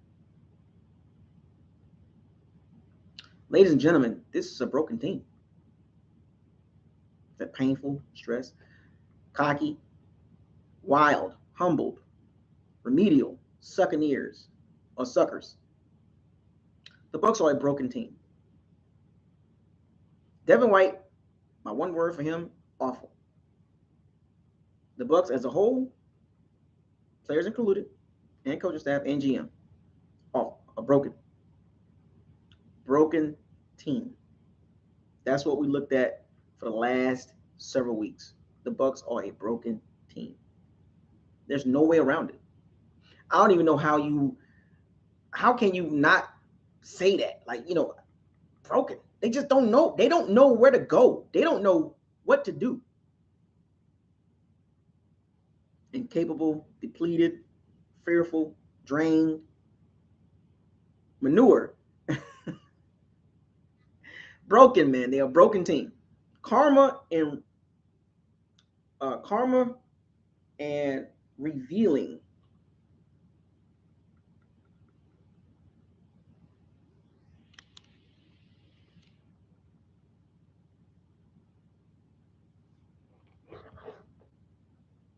Karma and revealing and broken. Those are the words that stood out. Defeated, well, that was a good one too. But broken. The Bucs are a broken team. They are. Is it fixable? Let me ask you this question. Has it hit rock bottom? Is there a deeper floor here? Is there a floor? How, is this an abyss? So y'all know what an abyss is, right? An abyss. Abyss is it's a dark hole and you just fall. Is there a floor that the Bucs can hit?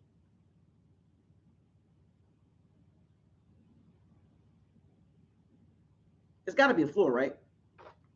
This can't be the abyss or the Black Lagoon, right? Who can save the Bucs right now? Who can save the Bucs right now? Because I don't think the wheels have fallen off completely, but we got a couple nuts loose. I think we're not done.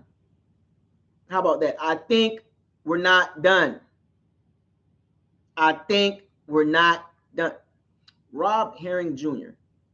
Do you think Brady should be benched, and why is he throwing so much to the ground this year? Look, wear and tear, man. Brady has been very inconsistent with his throws throughout the year, starting dating back to week 1.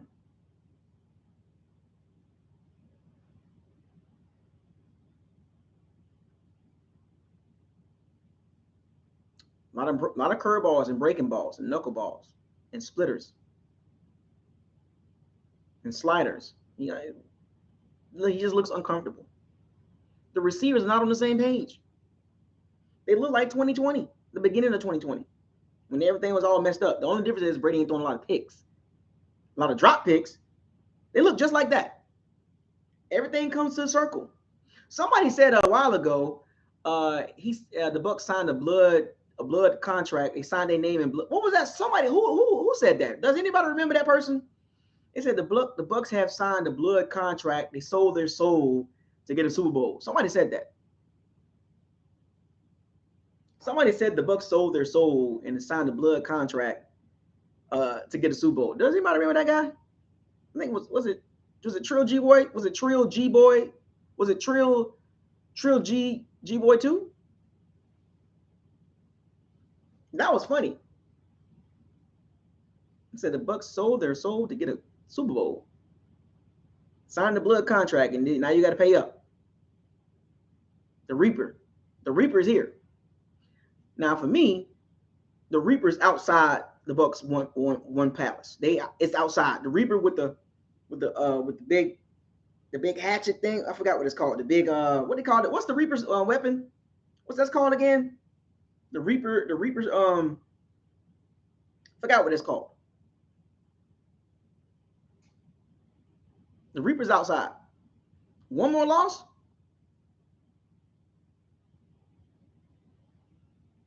That's like Sarutobi Sensei. The Reaper Death Seal. Y'all remember Naruto, right? With the Reaper, big white monster in the back, and he takes that knife and he licks it. And when Sarutobi took Orochimaru's arms, he was trying to seal him up. That's what it is. Okay, thank you.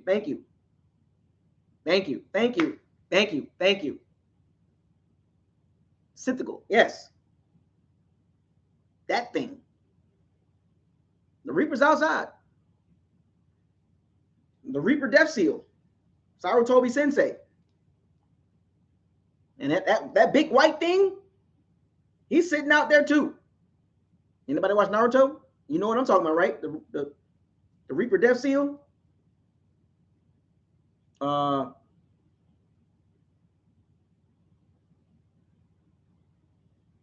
Uzumaki clan. They did a lot of seal jutsu. The Uzumaki clan. The Naruto's mother, the clan that she came from, they did a lot of seals. And Naruto's father learned the Reaper Death Seal. Y'all remember the Reaper Death Seal, right? So, Mopar Buck with another super chat. The next possible thing is a AB-like explode episode on the sideline. Should this continue a public implosion for everyone to see that's our rock bottom? Minato. Thank you for the super chat. Minato learned the Reaper Death Seal from the Uzumaki clan. The Reaper Death Seal has been set. And I think the Reaper is waiting for the Bucs to lose one more game.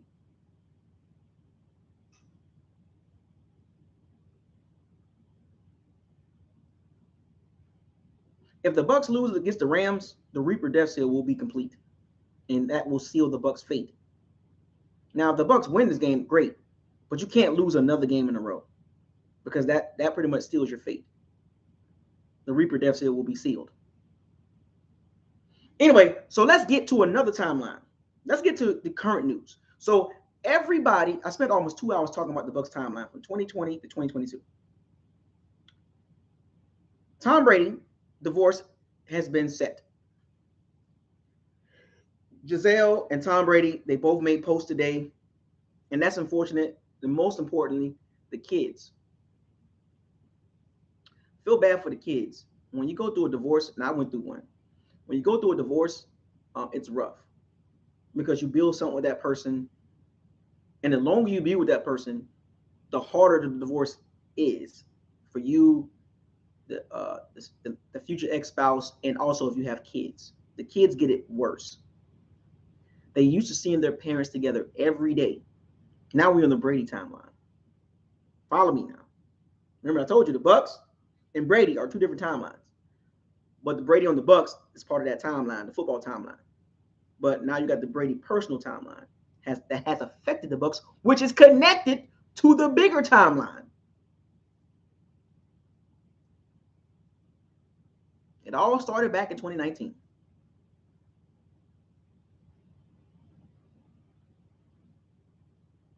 Brady left New England.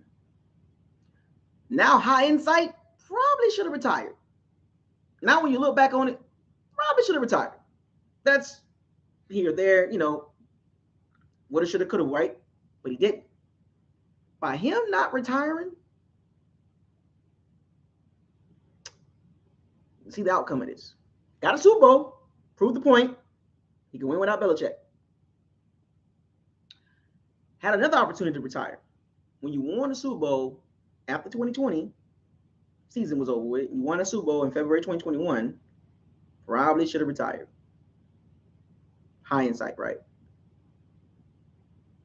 Woulda, coulda, shoulda. But probably could have left on top. But he didn't. Came back. 2021, 13-4, made the playoffs, got beat. And then 2022, he retired. And then 4 days later, he said, I'm done. So just from, I was married before. I'll let you get a little personal with me a little bit. I was married before. That divorce that divorce was already started years ago.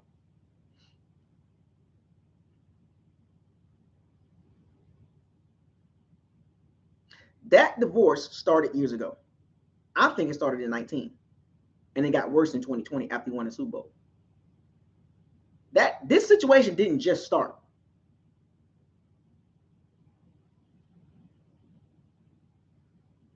Divorces don't just happen out the blue. The divorces start years before the actual separation. It was reports that she wasn't even in Tampa no more. She wasn't even in Tampa no more. Not a sight of Giselle in Tampa. She didn't want to be there.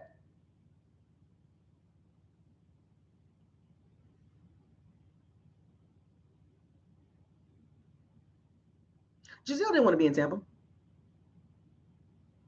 She wanted to be in Miami. Giselle don't like Tampa.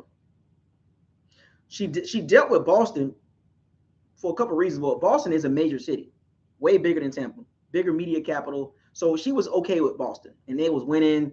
It was Super Bowls. You know what I'm saying? So Giselle was cool with Boston. Boston's way bigger than Tampa. Tampa's a mid-major city, by the way. It's not a major city. It's a mid-major in the middle. So when they came to Tampa, and remember, Tampa was not the first choice.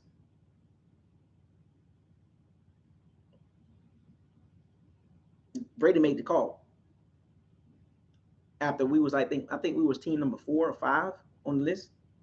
He tried to say we was the first pick, but that's bullcrap. The first team that he wanted to go to, I think it was between San Francisco or the Raiders, Las Vegas Raiders. I think it's one of the two. He wanted to go there. He wanted to go back West Coast. Yep, we was not the first team, folks. I hate to tell you that. And then he thought about the LA Chargers. Even the Saints came up. If Drew Brees were retired, he wanted to play with Sean Payton.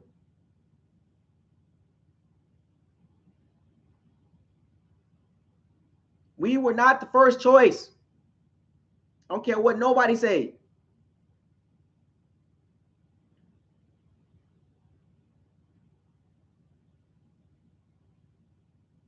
Big Bucks with a $10 super chat. If you read that New England Dynasty book, this started around 2014, asking him to retire beginning in 2013 based on the book timeline and how he stopped going to OTAs to be with family.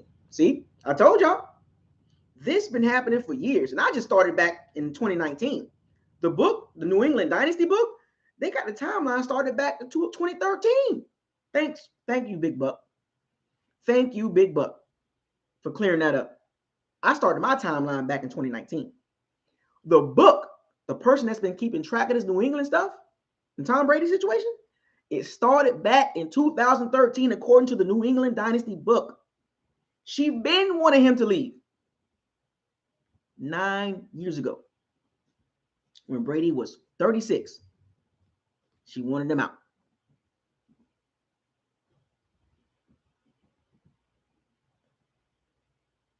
Three years after they were married. Now think about that for a second. 3 years after they got married, she wanted him to retire. She wanted to be with her husband. And she dealt with it year after year. Every year, I think she'd been asking him. And Brady been like, nah, I still got it. I still got it. I still got it. 2019, left New England. Nah, I want to play one more year. Or not one more, I want to play some more. Wins the Super Bowl with the Bucs. And Giselle, I think it was Sal said it. Giselle said he has nothing else to prove. That moment right there should have said, okay, you're right. He has nothing else to prove. Here's a woman at that time he was married to for 11 years at the time. She's telling you, come be with the family. Brady retired in 2022, but in 2020, she said he has nothing else to prove. He went against the green. And when I told y'all this, divorces don't just happen. It starts years before. And it got so bad, she was not even in Tampa. She didn't want to be there. In the offseason, what it was in Costa Rica? They got a crib in Costa Rica, something like that? That hasn't been a Giselle signing in Tampa for months. Nobody sees her in Tampa no more. Ever since all this been happening. Yeah, she showed up for the Super Bowl, but how often have you seen Giselle out in Tampa? Now, look, I'm going back to 2020 when she was there for the Super Bowl parade, or 2021, February, right? Super Bowl parade, she was like, oh, yeah, we got a Super Bowl, he has nothing to prove. Has anybody seen Gisele in Tampa?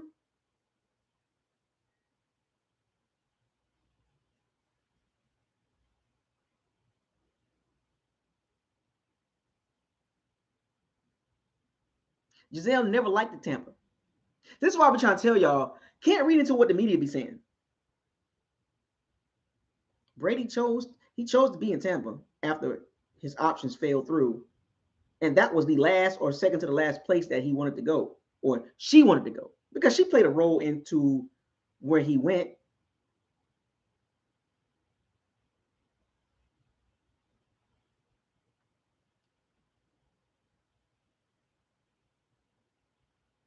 And probably the only reason why she picked Tampa is because, or she said, okay, let's do it.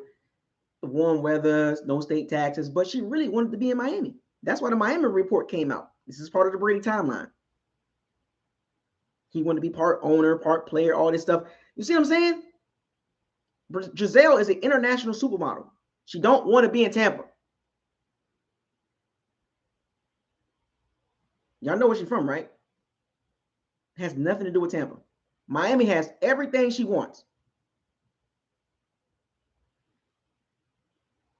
She wanted to start back her career. She wanted to get back into the modeling stuff, but she couldn't do it because she had to take care of the kids.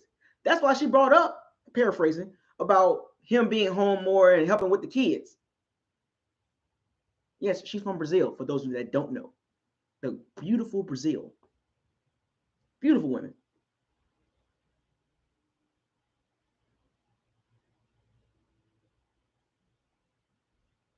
She wanted her husband to be home to help with the kids. She was by herself a lot. And then they got a house. What is it? Was it Davis Island? That was the house. Rented a house. Derek Jeter's house. They didn't buy one. Somebody said did he buy a house in Tampa? Did somebody say he bought a house in Tampa?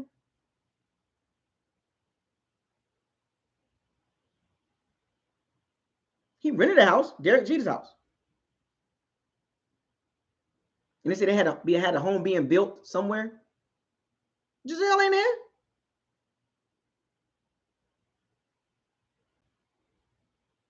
Gisele didn't want to be in Tampa. When you have a family, you can't make decisions based on what you want to do. You have to take everybody, especially when you got kids. And if I'm not mistaken, is one of his kids go to school in Boston or New York or something like that?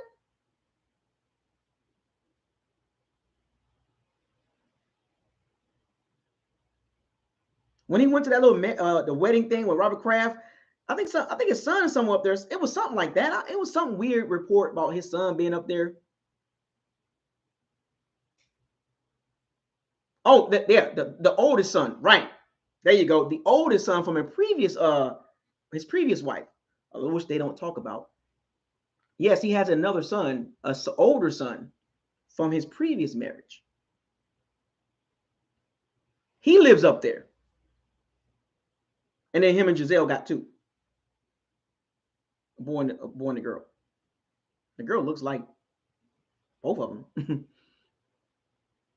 This is why I'm trying to tell y'all, the kids get punished the worst. Now they got a co-parent. You know how awkward that is? Because that's what I do.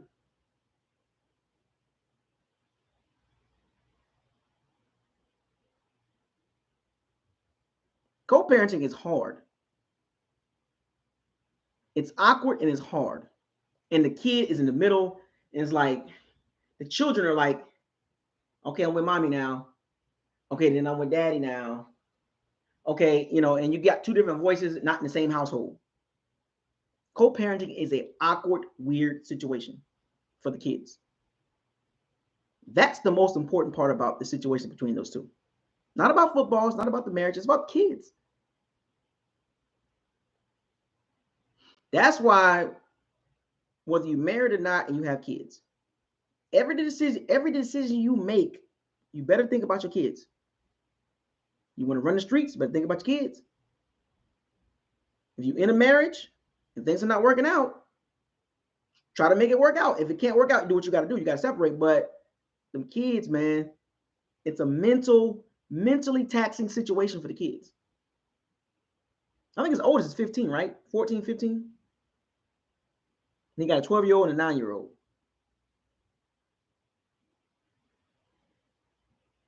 Yeah, Jack. Yeah, he's in New York. But is it Buffalo? Upstate New York? Something like that. I think his oldest is 15, I think. 14 or 15, something like that.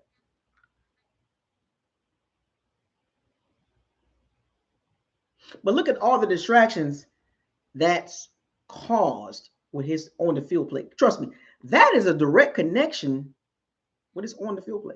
It's taken its toll. It's taken its toll on him, and you can see it physically. It's taking its toll on Brady physically. On top of the $375 million deal with Fox. So that means he still ain't gonna be home. So she's like, I can't take this no more. Now Gisele, what she worth like $600 million?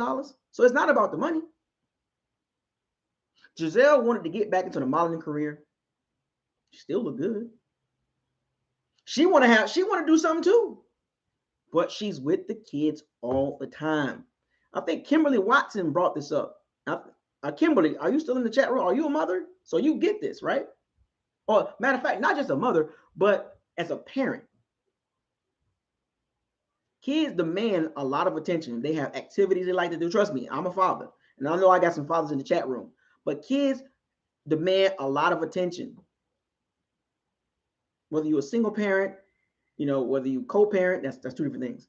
Whether you're married, kids demand a lot of attention. They always need something. They are very needy. Children are very needy. After a certain age, they become more like do their own thing. But like between the ages of like 0 and probably like 12, they're very needy. They always, mommy, daddy, I need this. Oh, daddy, can I get? They always need something. Eating, whatever the case, activities, something going on, something like they're not feeling good. They're not, something's going on with the kid. If you got kids, you know exactly what I'm talking about. You wake up and what the kid doing. You're trying to find out what the kid doing. And they, especially if they young kids, you're trying to find out what they doing. What you doing? And then you gotta, and because the kids look at you as an example of the world. They view the world on how you view it until they get old enough to see it for themselves.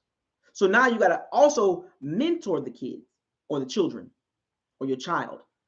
You gotta be the mentor. You gotta be the father, the dad. Mm-hmm. Yeah, it's two different things. Yeah, you gotta be everything. The mom, nurture. You gotta do a lot of stuff. It takes a lot of time. You could be sitting in the same room with the kid. Guess what? Your attention's on that kid and where they at and what they doing. And if you don't see them and you in the same vicinity and they're in the room, you wonder what they doing. You can't really be comfortable.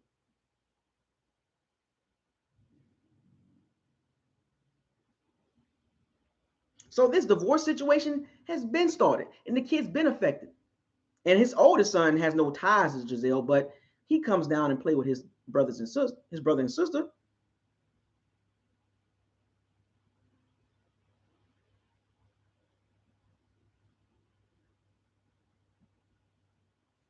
It's bad, folks. This divorce is not going to get any privacy. I know they want privacy, and no, you got the TMZs out there, the New York Post, the Boston Global, the Tampa Tribune. You got all these news stations out there, and major networks reporting this stuff now. So they ain't gonna never hit it. It's out there, and they both came out on social media saying, "Oh, please respect our privacy. We're gonna be there for our children." You say that now. You say that now. 13 years. And you know the reason why the divorce happening, because Gisele did not want him to play football. You know what's so funny? And this is a fact. I don't know the exact number percentage-wise. Over 70% of the divorces are initiated by the wife, by the woman. Over 70% of divorces are initiated by the woman. That's a fact. And some of you in the chat room has been divorced before and you wasn't the reason why. She was the one that left you. Well, I don't think I'm happy, or whatever the case may be.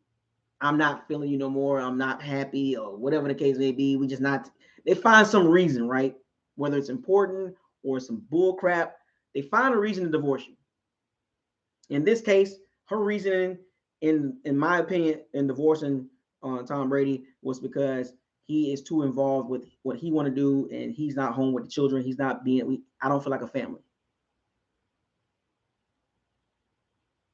Because most men like to stick it out.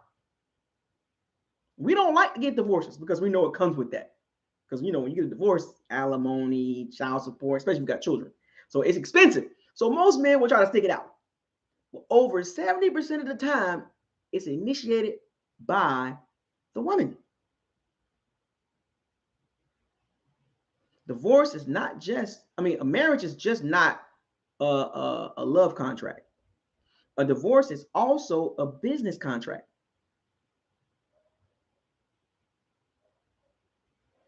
It's financially a contract. Because marriage can benefit both parties financially, and it also can hurt both parties financially. Marriage is not just about just get married and have family. It's a business too. It's a business. It's a financial contract. It is what it is.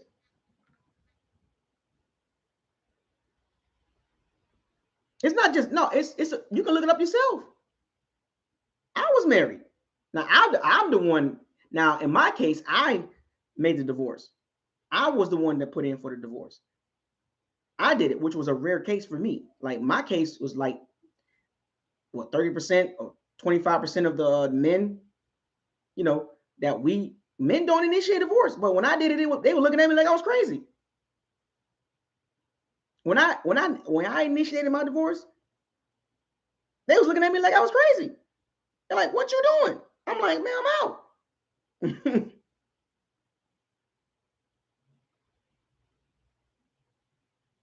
They looked at me like I was crazy. You put in for a divorce? Yeah. I'm out. Peace. But in all, man, it sucks. They were together 13 years. They was a international couple. But at the end of the day, he made the decision, and this is the results.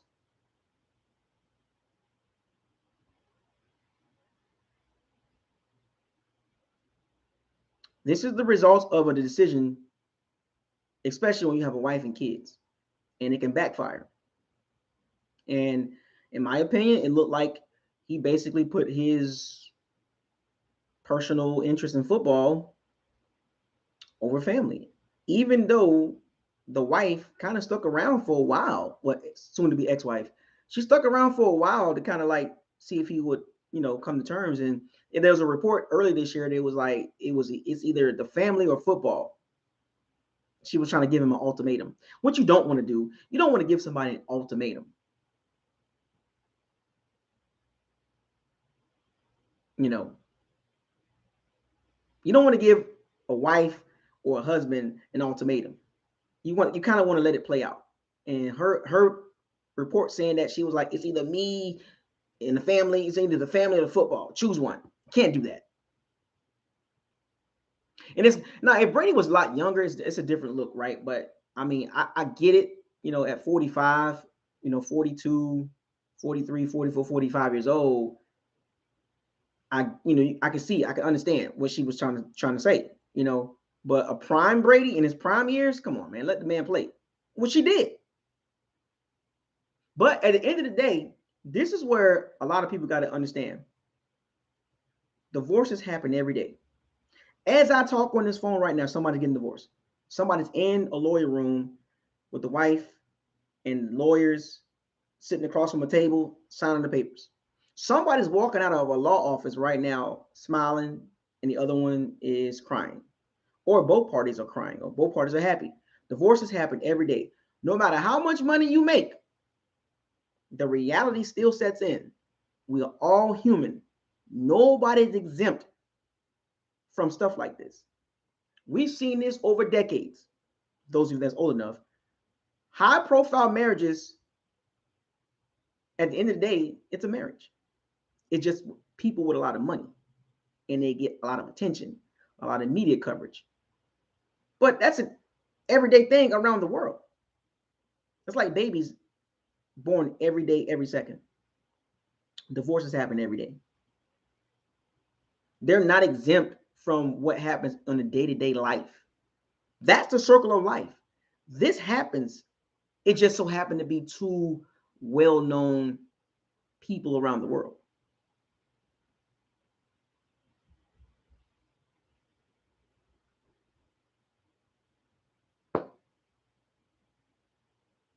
At the end of the day, you surprised they're not the only thing that makes them different from us is money. And of course, what they do as far as their talents. Giselle's a model, Tom Brady's a football player, and a philanthropist, and all that stuff like that. But they're still human. They still bleed red. They was born on this earth.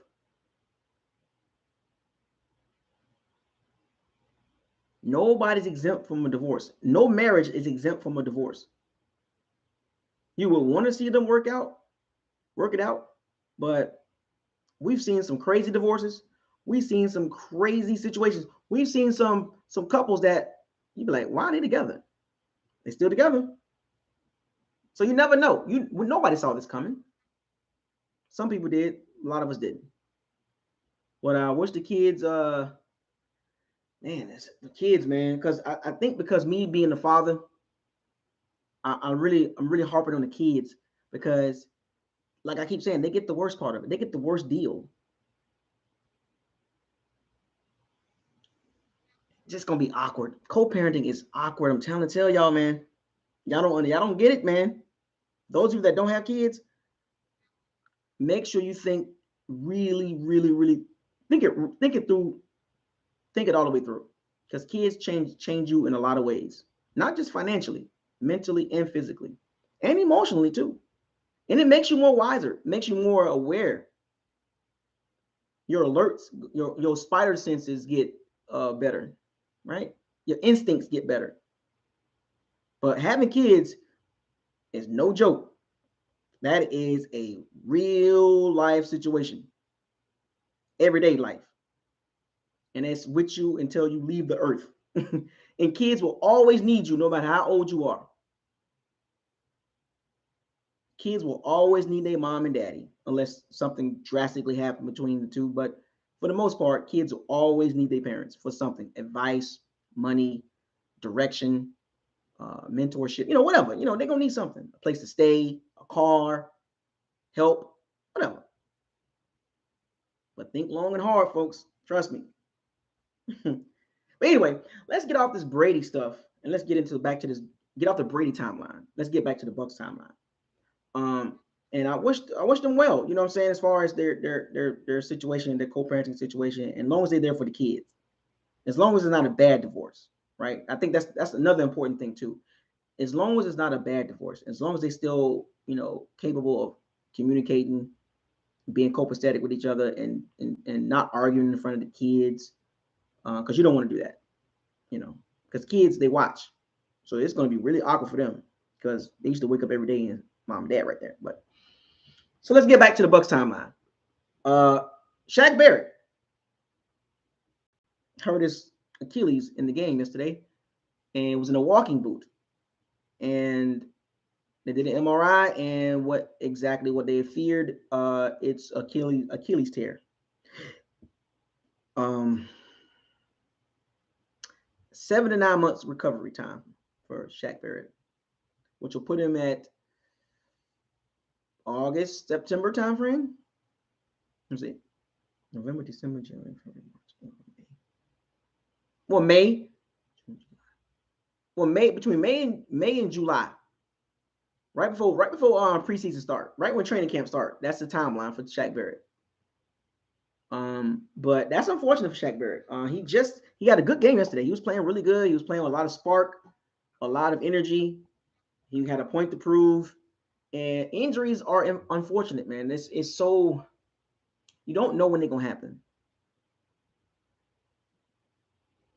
And what makes matters worse in this situation for the Bucs is you lost basically your best pass rusher. Now that puts a lot of weight on Joe Tryon and Anthony Nelson and Carl Nassib. You might want to use Devin White at the edge. You might want to use him there. I don't know why they won't use him there.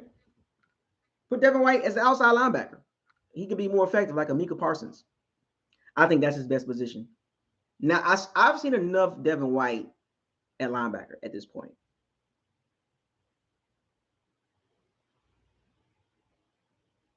I've seen enough of Devin White at linebacker.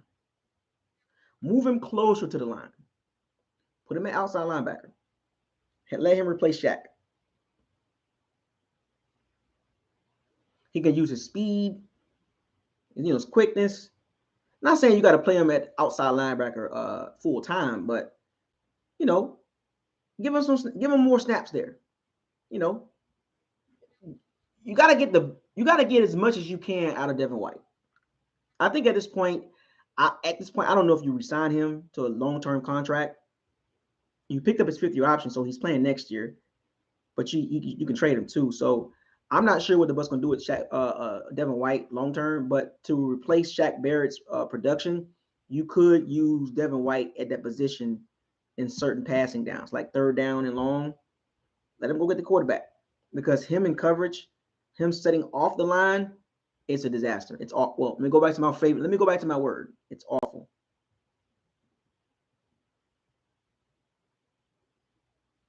You don't have to play him outside linebacker a lot, but give him about 10, 15 snaps. Lined up over the right tackle or left tackle. He fast. He like to go straight ahead. Him trying to read blocks and trying to get off blocks, it's not his game at this point. 4 years in the game, man. You can't cover. So I put him out there for a little bit. You're going to play him at linebacker, but try to disguise a little bit more.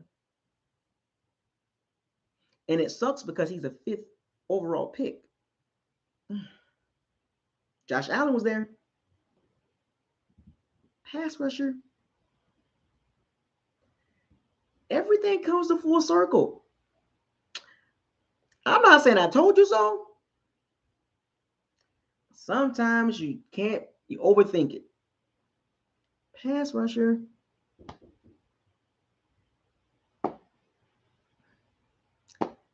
You don't choose linebackers over pass rushers. I'm not saying I told you so.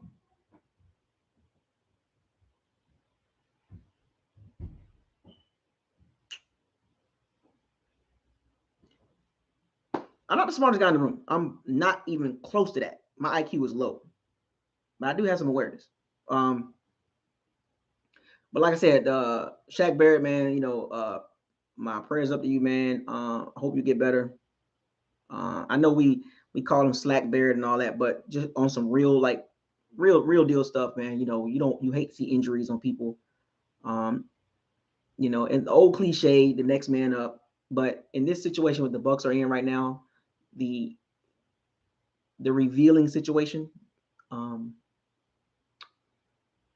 it's going to be hard to replace Shaq Barrett's presence because we don't have a deep pass rushing team. We don't have a deep group of pass rushers.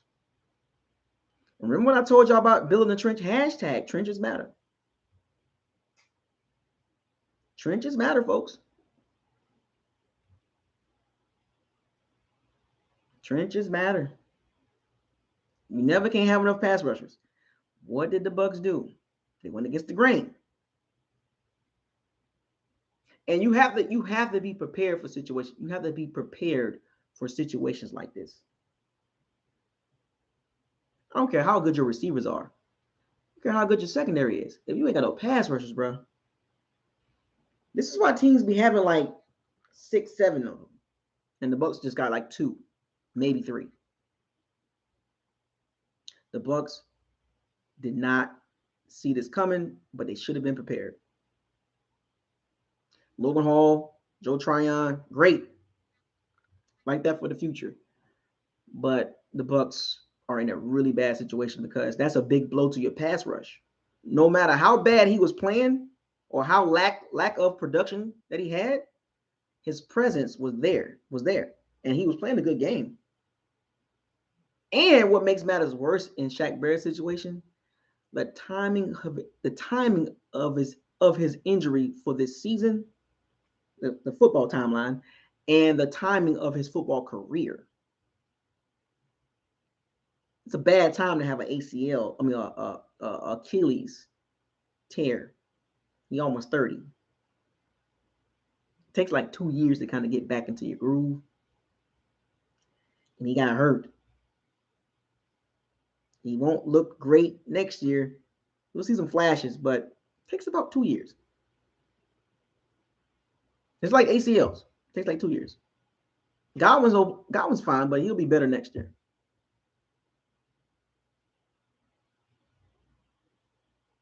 And that's unfortunate for Shaq Barrett because now the Bucs got a big. Here's the bigger timeline for the Bucs. The contract of Shaq Barrett is a very expensive one. The Bucs got to think about this. I know he got hurt, but in these next 2 years, they got to think about his contract. And this is why you don't want injuries on nobody. But man, that sucks. They got to think about the contract now.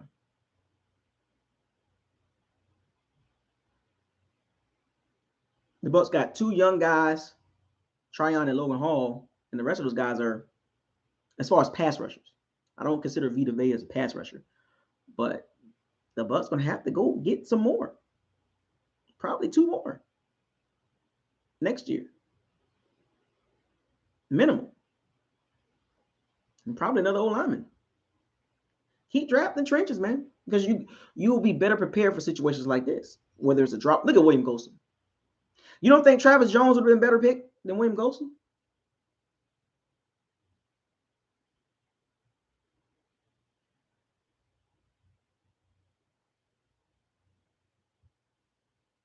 Just saying.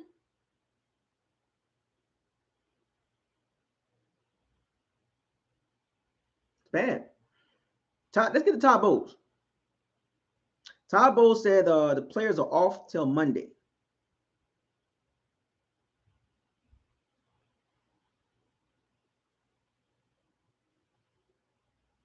The players are off till Monday.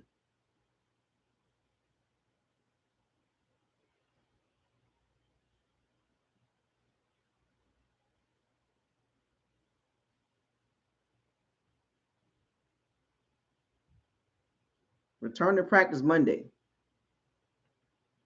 Fournette did not have a carry after the first play in the second half. I repeat, that was a Todd Bowles decision. Fournette had 1 carry in the second half on the first drive in the second half. After that, it was Rachaad White.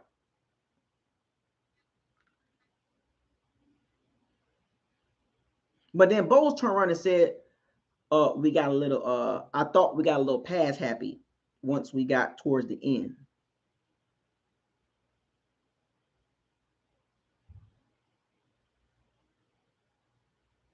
Todd Bowles said, I thought we got a little pass happy once we got toward the end. You think? I think we're not done yet.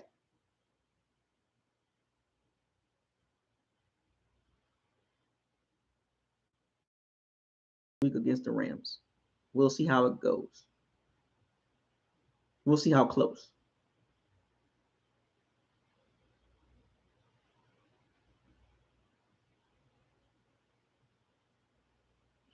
They asked Todd Bowles about the 4th and 2 on the Ravens' 47-yard line in the third quarter, by the way. Todd Bowles said, not really.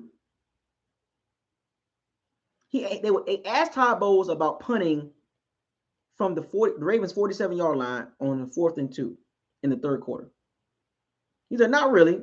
The way the game was going, it was a close ball game against a good team. You don't want to give it back to them in good field position. What did I tell you about the main timeline? Todd Bowles. Your culture, man. Know when to press the buttons. Know when to install confidence in your team. 4th and 2 on the 47-yard line of the Ravens. You punt the ball with Tom Brady, Mike Evans, Chris Godwin,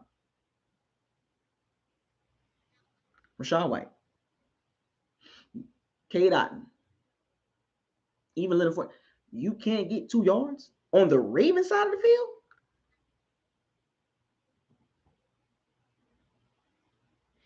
You don't want to give it back to him in good field position. But where's the confidence in your team? You don't believe in your team to get 2 yards? We're one of the greatest players of all time in football at quarterback. Way to go, Todd Bowles. I'm talking about the bigger timeline, folks.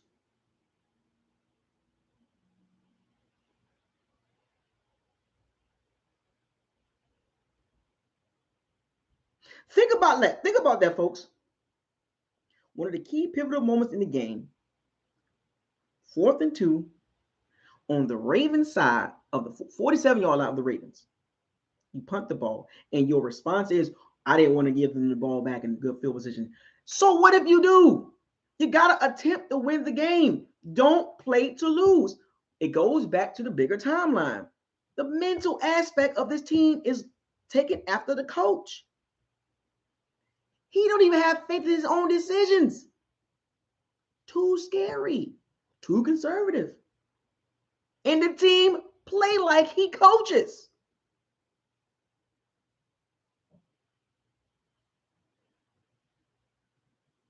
But meanwhile, other coaches go for it.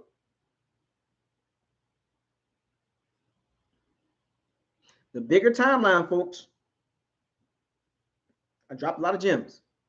Mentally fragile team. They don't believe in the coach. Do you know if he would have went for the 4th and 2 and got it? Now, we can do what ifs and hypotheticals. Let's just say he gets the 4th and 2. That drive can finish with a score. Now, if you don't get it, your defense is, you got to find some way to get some energy there. Find a way to show your team, I believe in you. I can only imagine how dejected were the Bucs players in the locker room. And you heard the report yesterday. Brady sat at his locker with his pads still on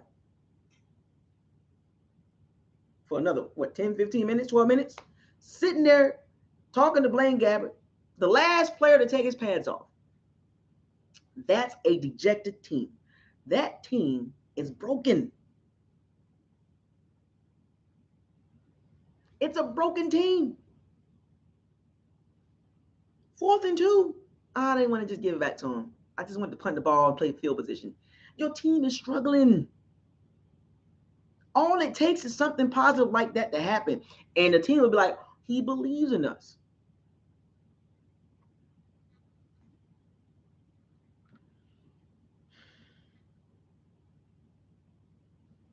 You know, so funny, or not so, so concerning too? The timing of this announcement of his divorce. We're now on the Brady timeline. The Bucs lose the game, and Gisele's team releases the divorce stuff the next day. You want to talk about awful timing? Yikes. So goes back to the locker room situation when he was sitting there with his pants still on, looking all dejected and worn out and tired. Not only he was thinking about that loss, he was thinking about his soon-to-be ex-wife and his kids. He didn't see the divorce being announced the next day on top of your loss. Bruh. When it rains, it pours. That is really bad timing. I mean, God dang. I mean, oof, oof, oof, oof, oof. Right, left cross, left uppercut, right hook, straight right, boom, body blow, boom. I mean, just you getting sacked and hit and all this, and you're frustrated during the game. You go in the locker room. You you had to take 15, 20 minutes before you take your pads off. You was the last one to take your pads off. And then the next day, your wife announces the divorce, which you got to respond back on social media. I mean, how, good God. Come on, Gisele team. The man already going through enough. Really? I know it. We all know it was going to happen, but yeah, you could have gave it a couple of days. I mean, God. The next day?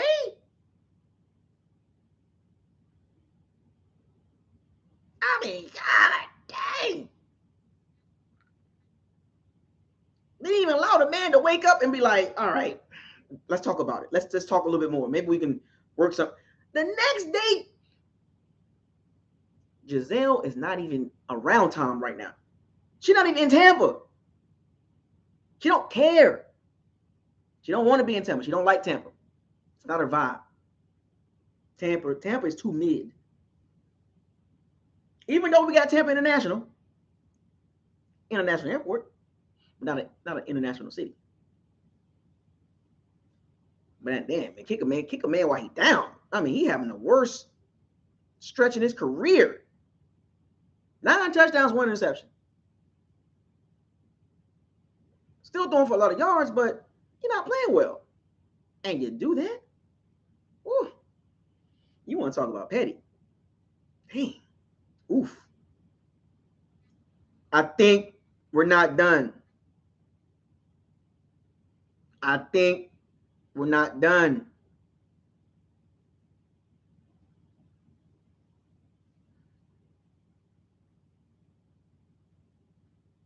I mean, God, it's bad when it rains and pours, man. Now, here's the upside to this. Now that that's out there and it's finally like out there, like, okay, divorce is happening. Now he can focus. Now he don't have to worry about going through the litigation and the conversation back and forth, because they were doing that behind the scenes. So some of those games you seen Brady play, that was coming off of a long week of back and forth with his wife and being around his wife and the kids, or not being around her, talking to the kids via video, because most likely the kids are with her somewhere, Costa Rica, Miami, I don't know. He's back in Tampa, he's in Pittsburgh, he's in Carolina, and she's with the kids somewhere.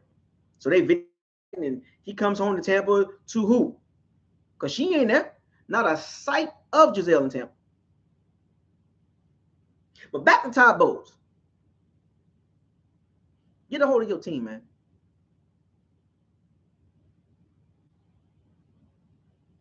Get a hold of your team. They're weak right now. The Bucs are weak, and they're falling apart right in front of us.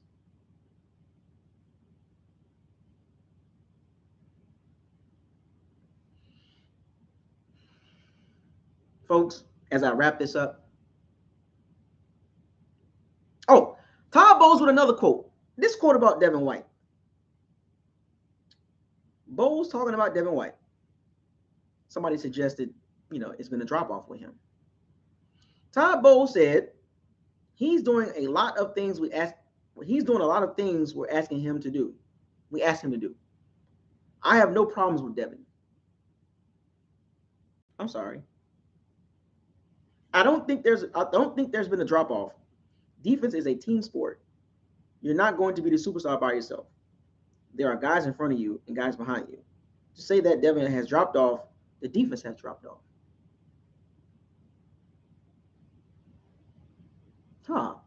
Mr. Bowles, Devin White's not playing well, man. It's a drop-off. To go from NFC Player of the Month to the NFC Worst Player of the Month, you don't think it's a drop-off?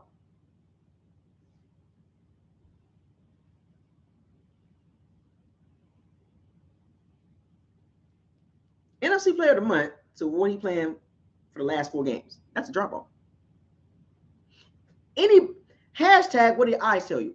Anybody can see the drop-off between September and October. That's a drop-off, Todd Bowles. That is a drop-off. To go from playing really good in September to playing awful, probably one of the worst starting linebackers in the NFL in the month of October, that's a drop-off. See, this is what I'm talking about. The bigger timeline.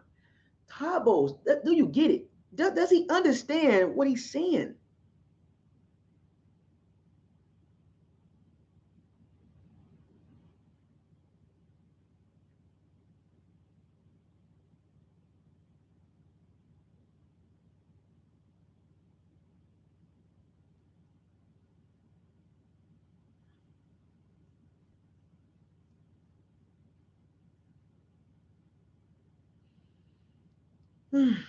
Anyway, folks, as I wrap this up,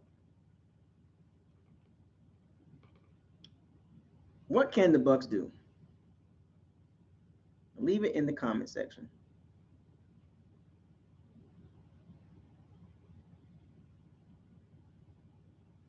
It's been a rough last 5 weeks for the last 6 weeks. Well, I'm sorry. Last it was 2-1. Yeah, it's been a rough last 6 weeks for the Bucs.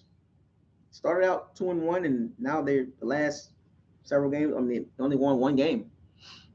1-4.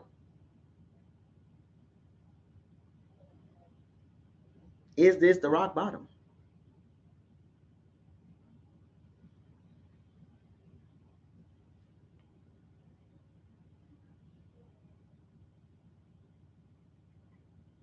$20 missed tackles.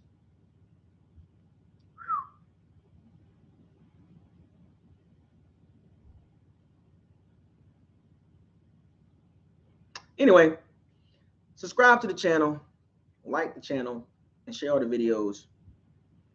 Don't forget to hit the notification bell icon to notify you all new videos that's posted on the channel. Shout out to everybody in the chat room. We had over 140 people at one point. I really appreciate all the super chats. I really do. From all my Powers to Sea Bandits. Looking for some new shooters. If you don't know what a shooter is, it's called a moderator. Looking for 2 more new shooters. Shoot those trolls down. So be on the lookout for that. And also, fellas, Modern Warfare is out today. Hopefully you download it, and I will make another video to kind of get everybody synced up. Has everybody got Modern Warfare downloaded? Did you buy the hard copy? Did you download it on your PS5 or your Xbox? Because I'm ready to play. I want to get together before I play. I wanted to get together maybe sometime maybe later on today or tomorrow and talk about Modern Warfare 2 and get everybody lined up who gonna play, and we all log in, get our mics ready, get a couple practice rounds in, run a couple games, kind of get a feel for everybody, how they like to play. Are you a sniper? Are you mid-range? Are you up close combat? What type of guns you like to use? So if you haven't seen me your game tag, send it to firethecannons 813@gmail.com. I am ready. Let's get this Modern Warfare going.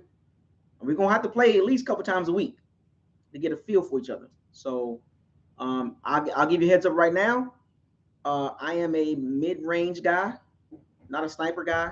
I'm not a close combat guy.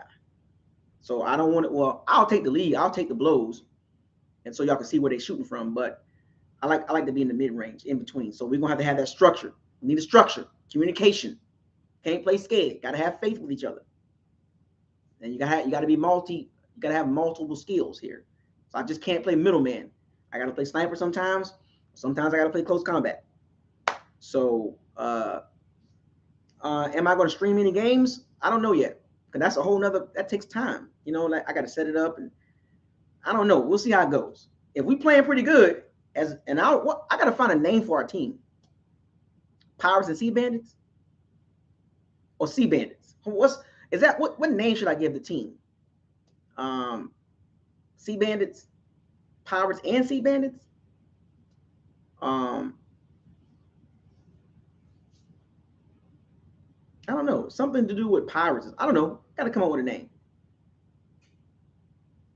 Big Blow.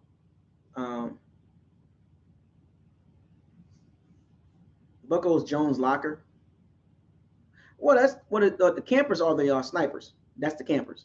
When I say snipers, that's campers. That's the guys way in the back. They got really good quick scope. They can shoot really good. The Black Pearl. But yeah, we'll come up with a name. So be aware of the StreamYard video that I'm gonna put out either later on tonight, later on today, or tomorrow, and we'll talk about this on a separate. We're not gonna talk about football. We're gonna talk about Modern Warfare. So um, be on the lookout for that. So with that being said, Modern Warfare 2, folks. I know everything's chaotic right now with the Bucs, but we're gonna have some fun this weekend. You know what I'm saying? Big clips. Get the big guns. Gun so big. The gun so big, make you do a backflip. But fire those cannons, seize the day, raise the flag, hashtag no risky, no biscuit, hashtag facts over feelings, hashtag bombs away, hashtag stay humble, hashtag probability versus possibility, hashtag what does your eyes tell you, hashtag trenches matter, hashtag don't get mad at me. I'm not the one playing. I just talk about it. Hashtag Super Bowl or bust. That's the name of the game. It ain't gonna change. BucosLocker out. I'm about to log into my PS5 PSN network, play a little something. Whoever's online right now, I'll let your boy. Maybe might play a little Fortnite with my daughter. I don't know. Peace out. Talk us a little bit. Dead talk. I mean, what do you want to know? What are we doing on the plane ride back home? I heard the bar.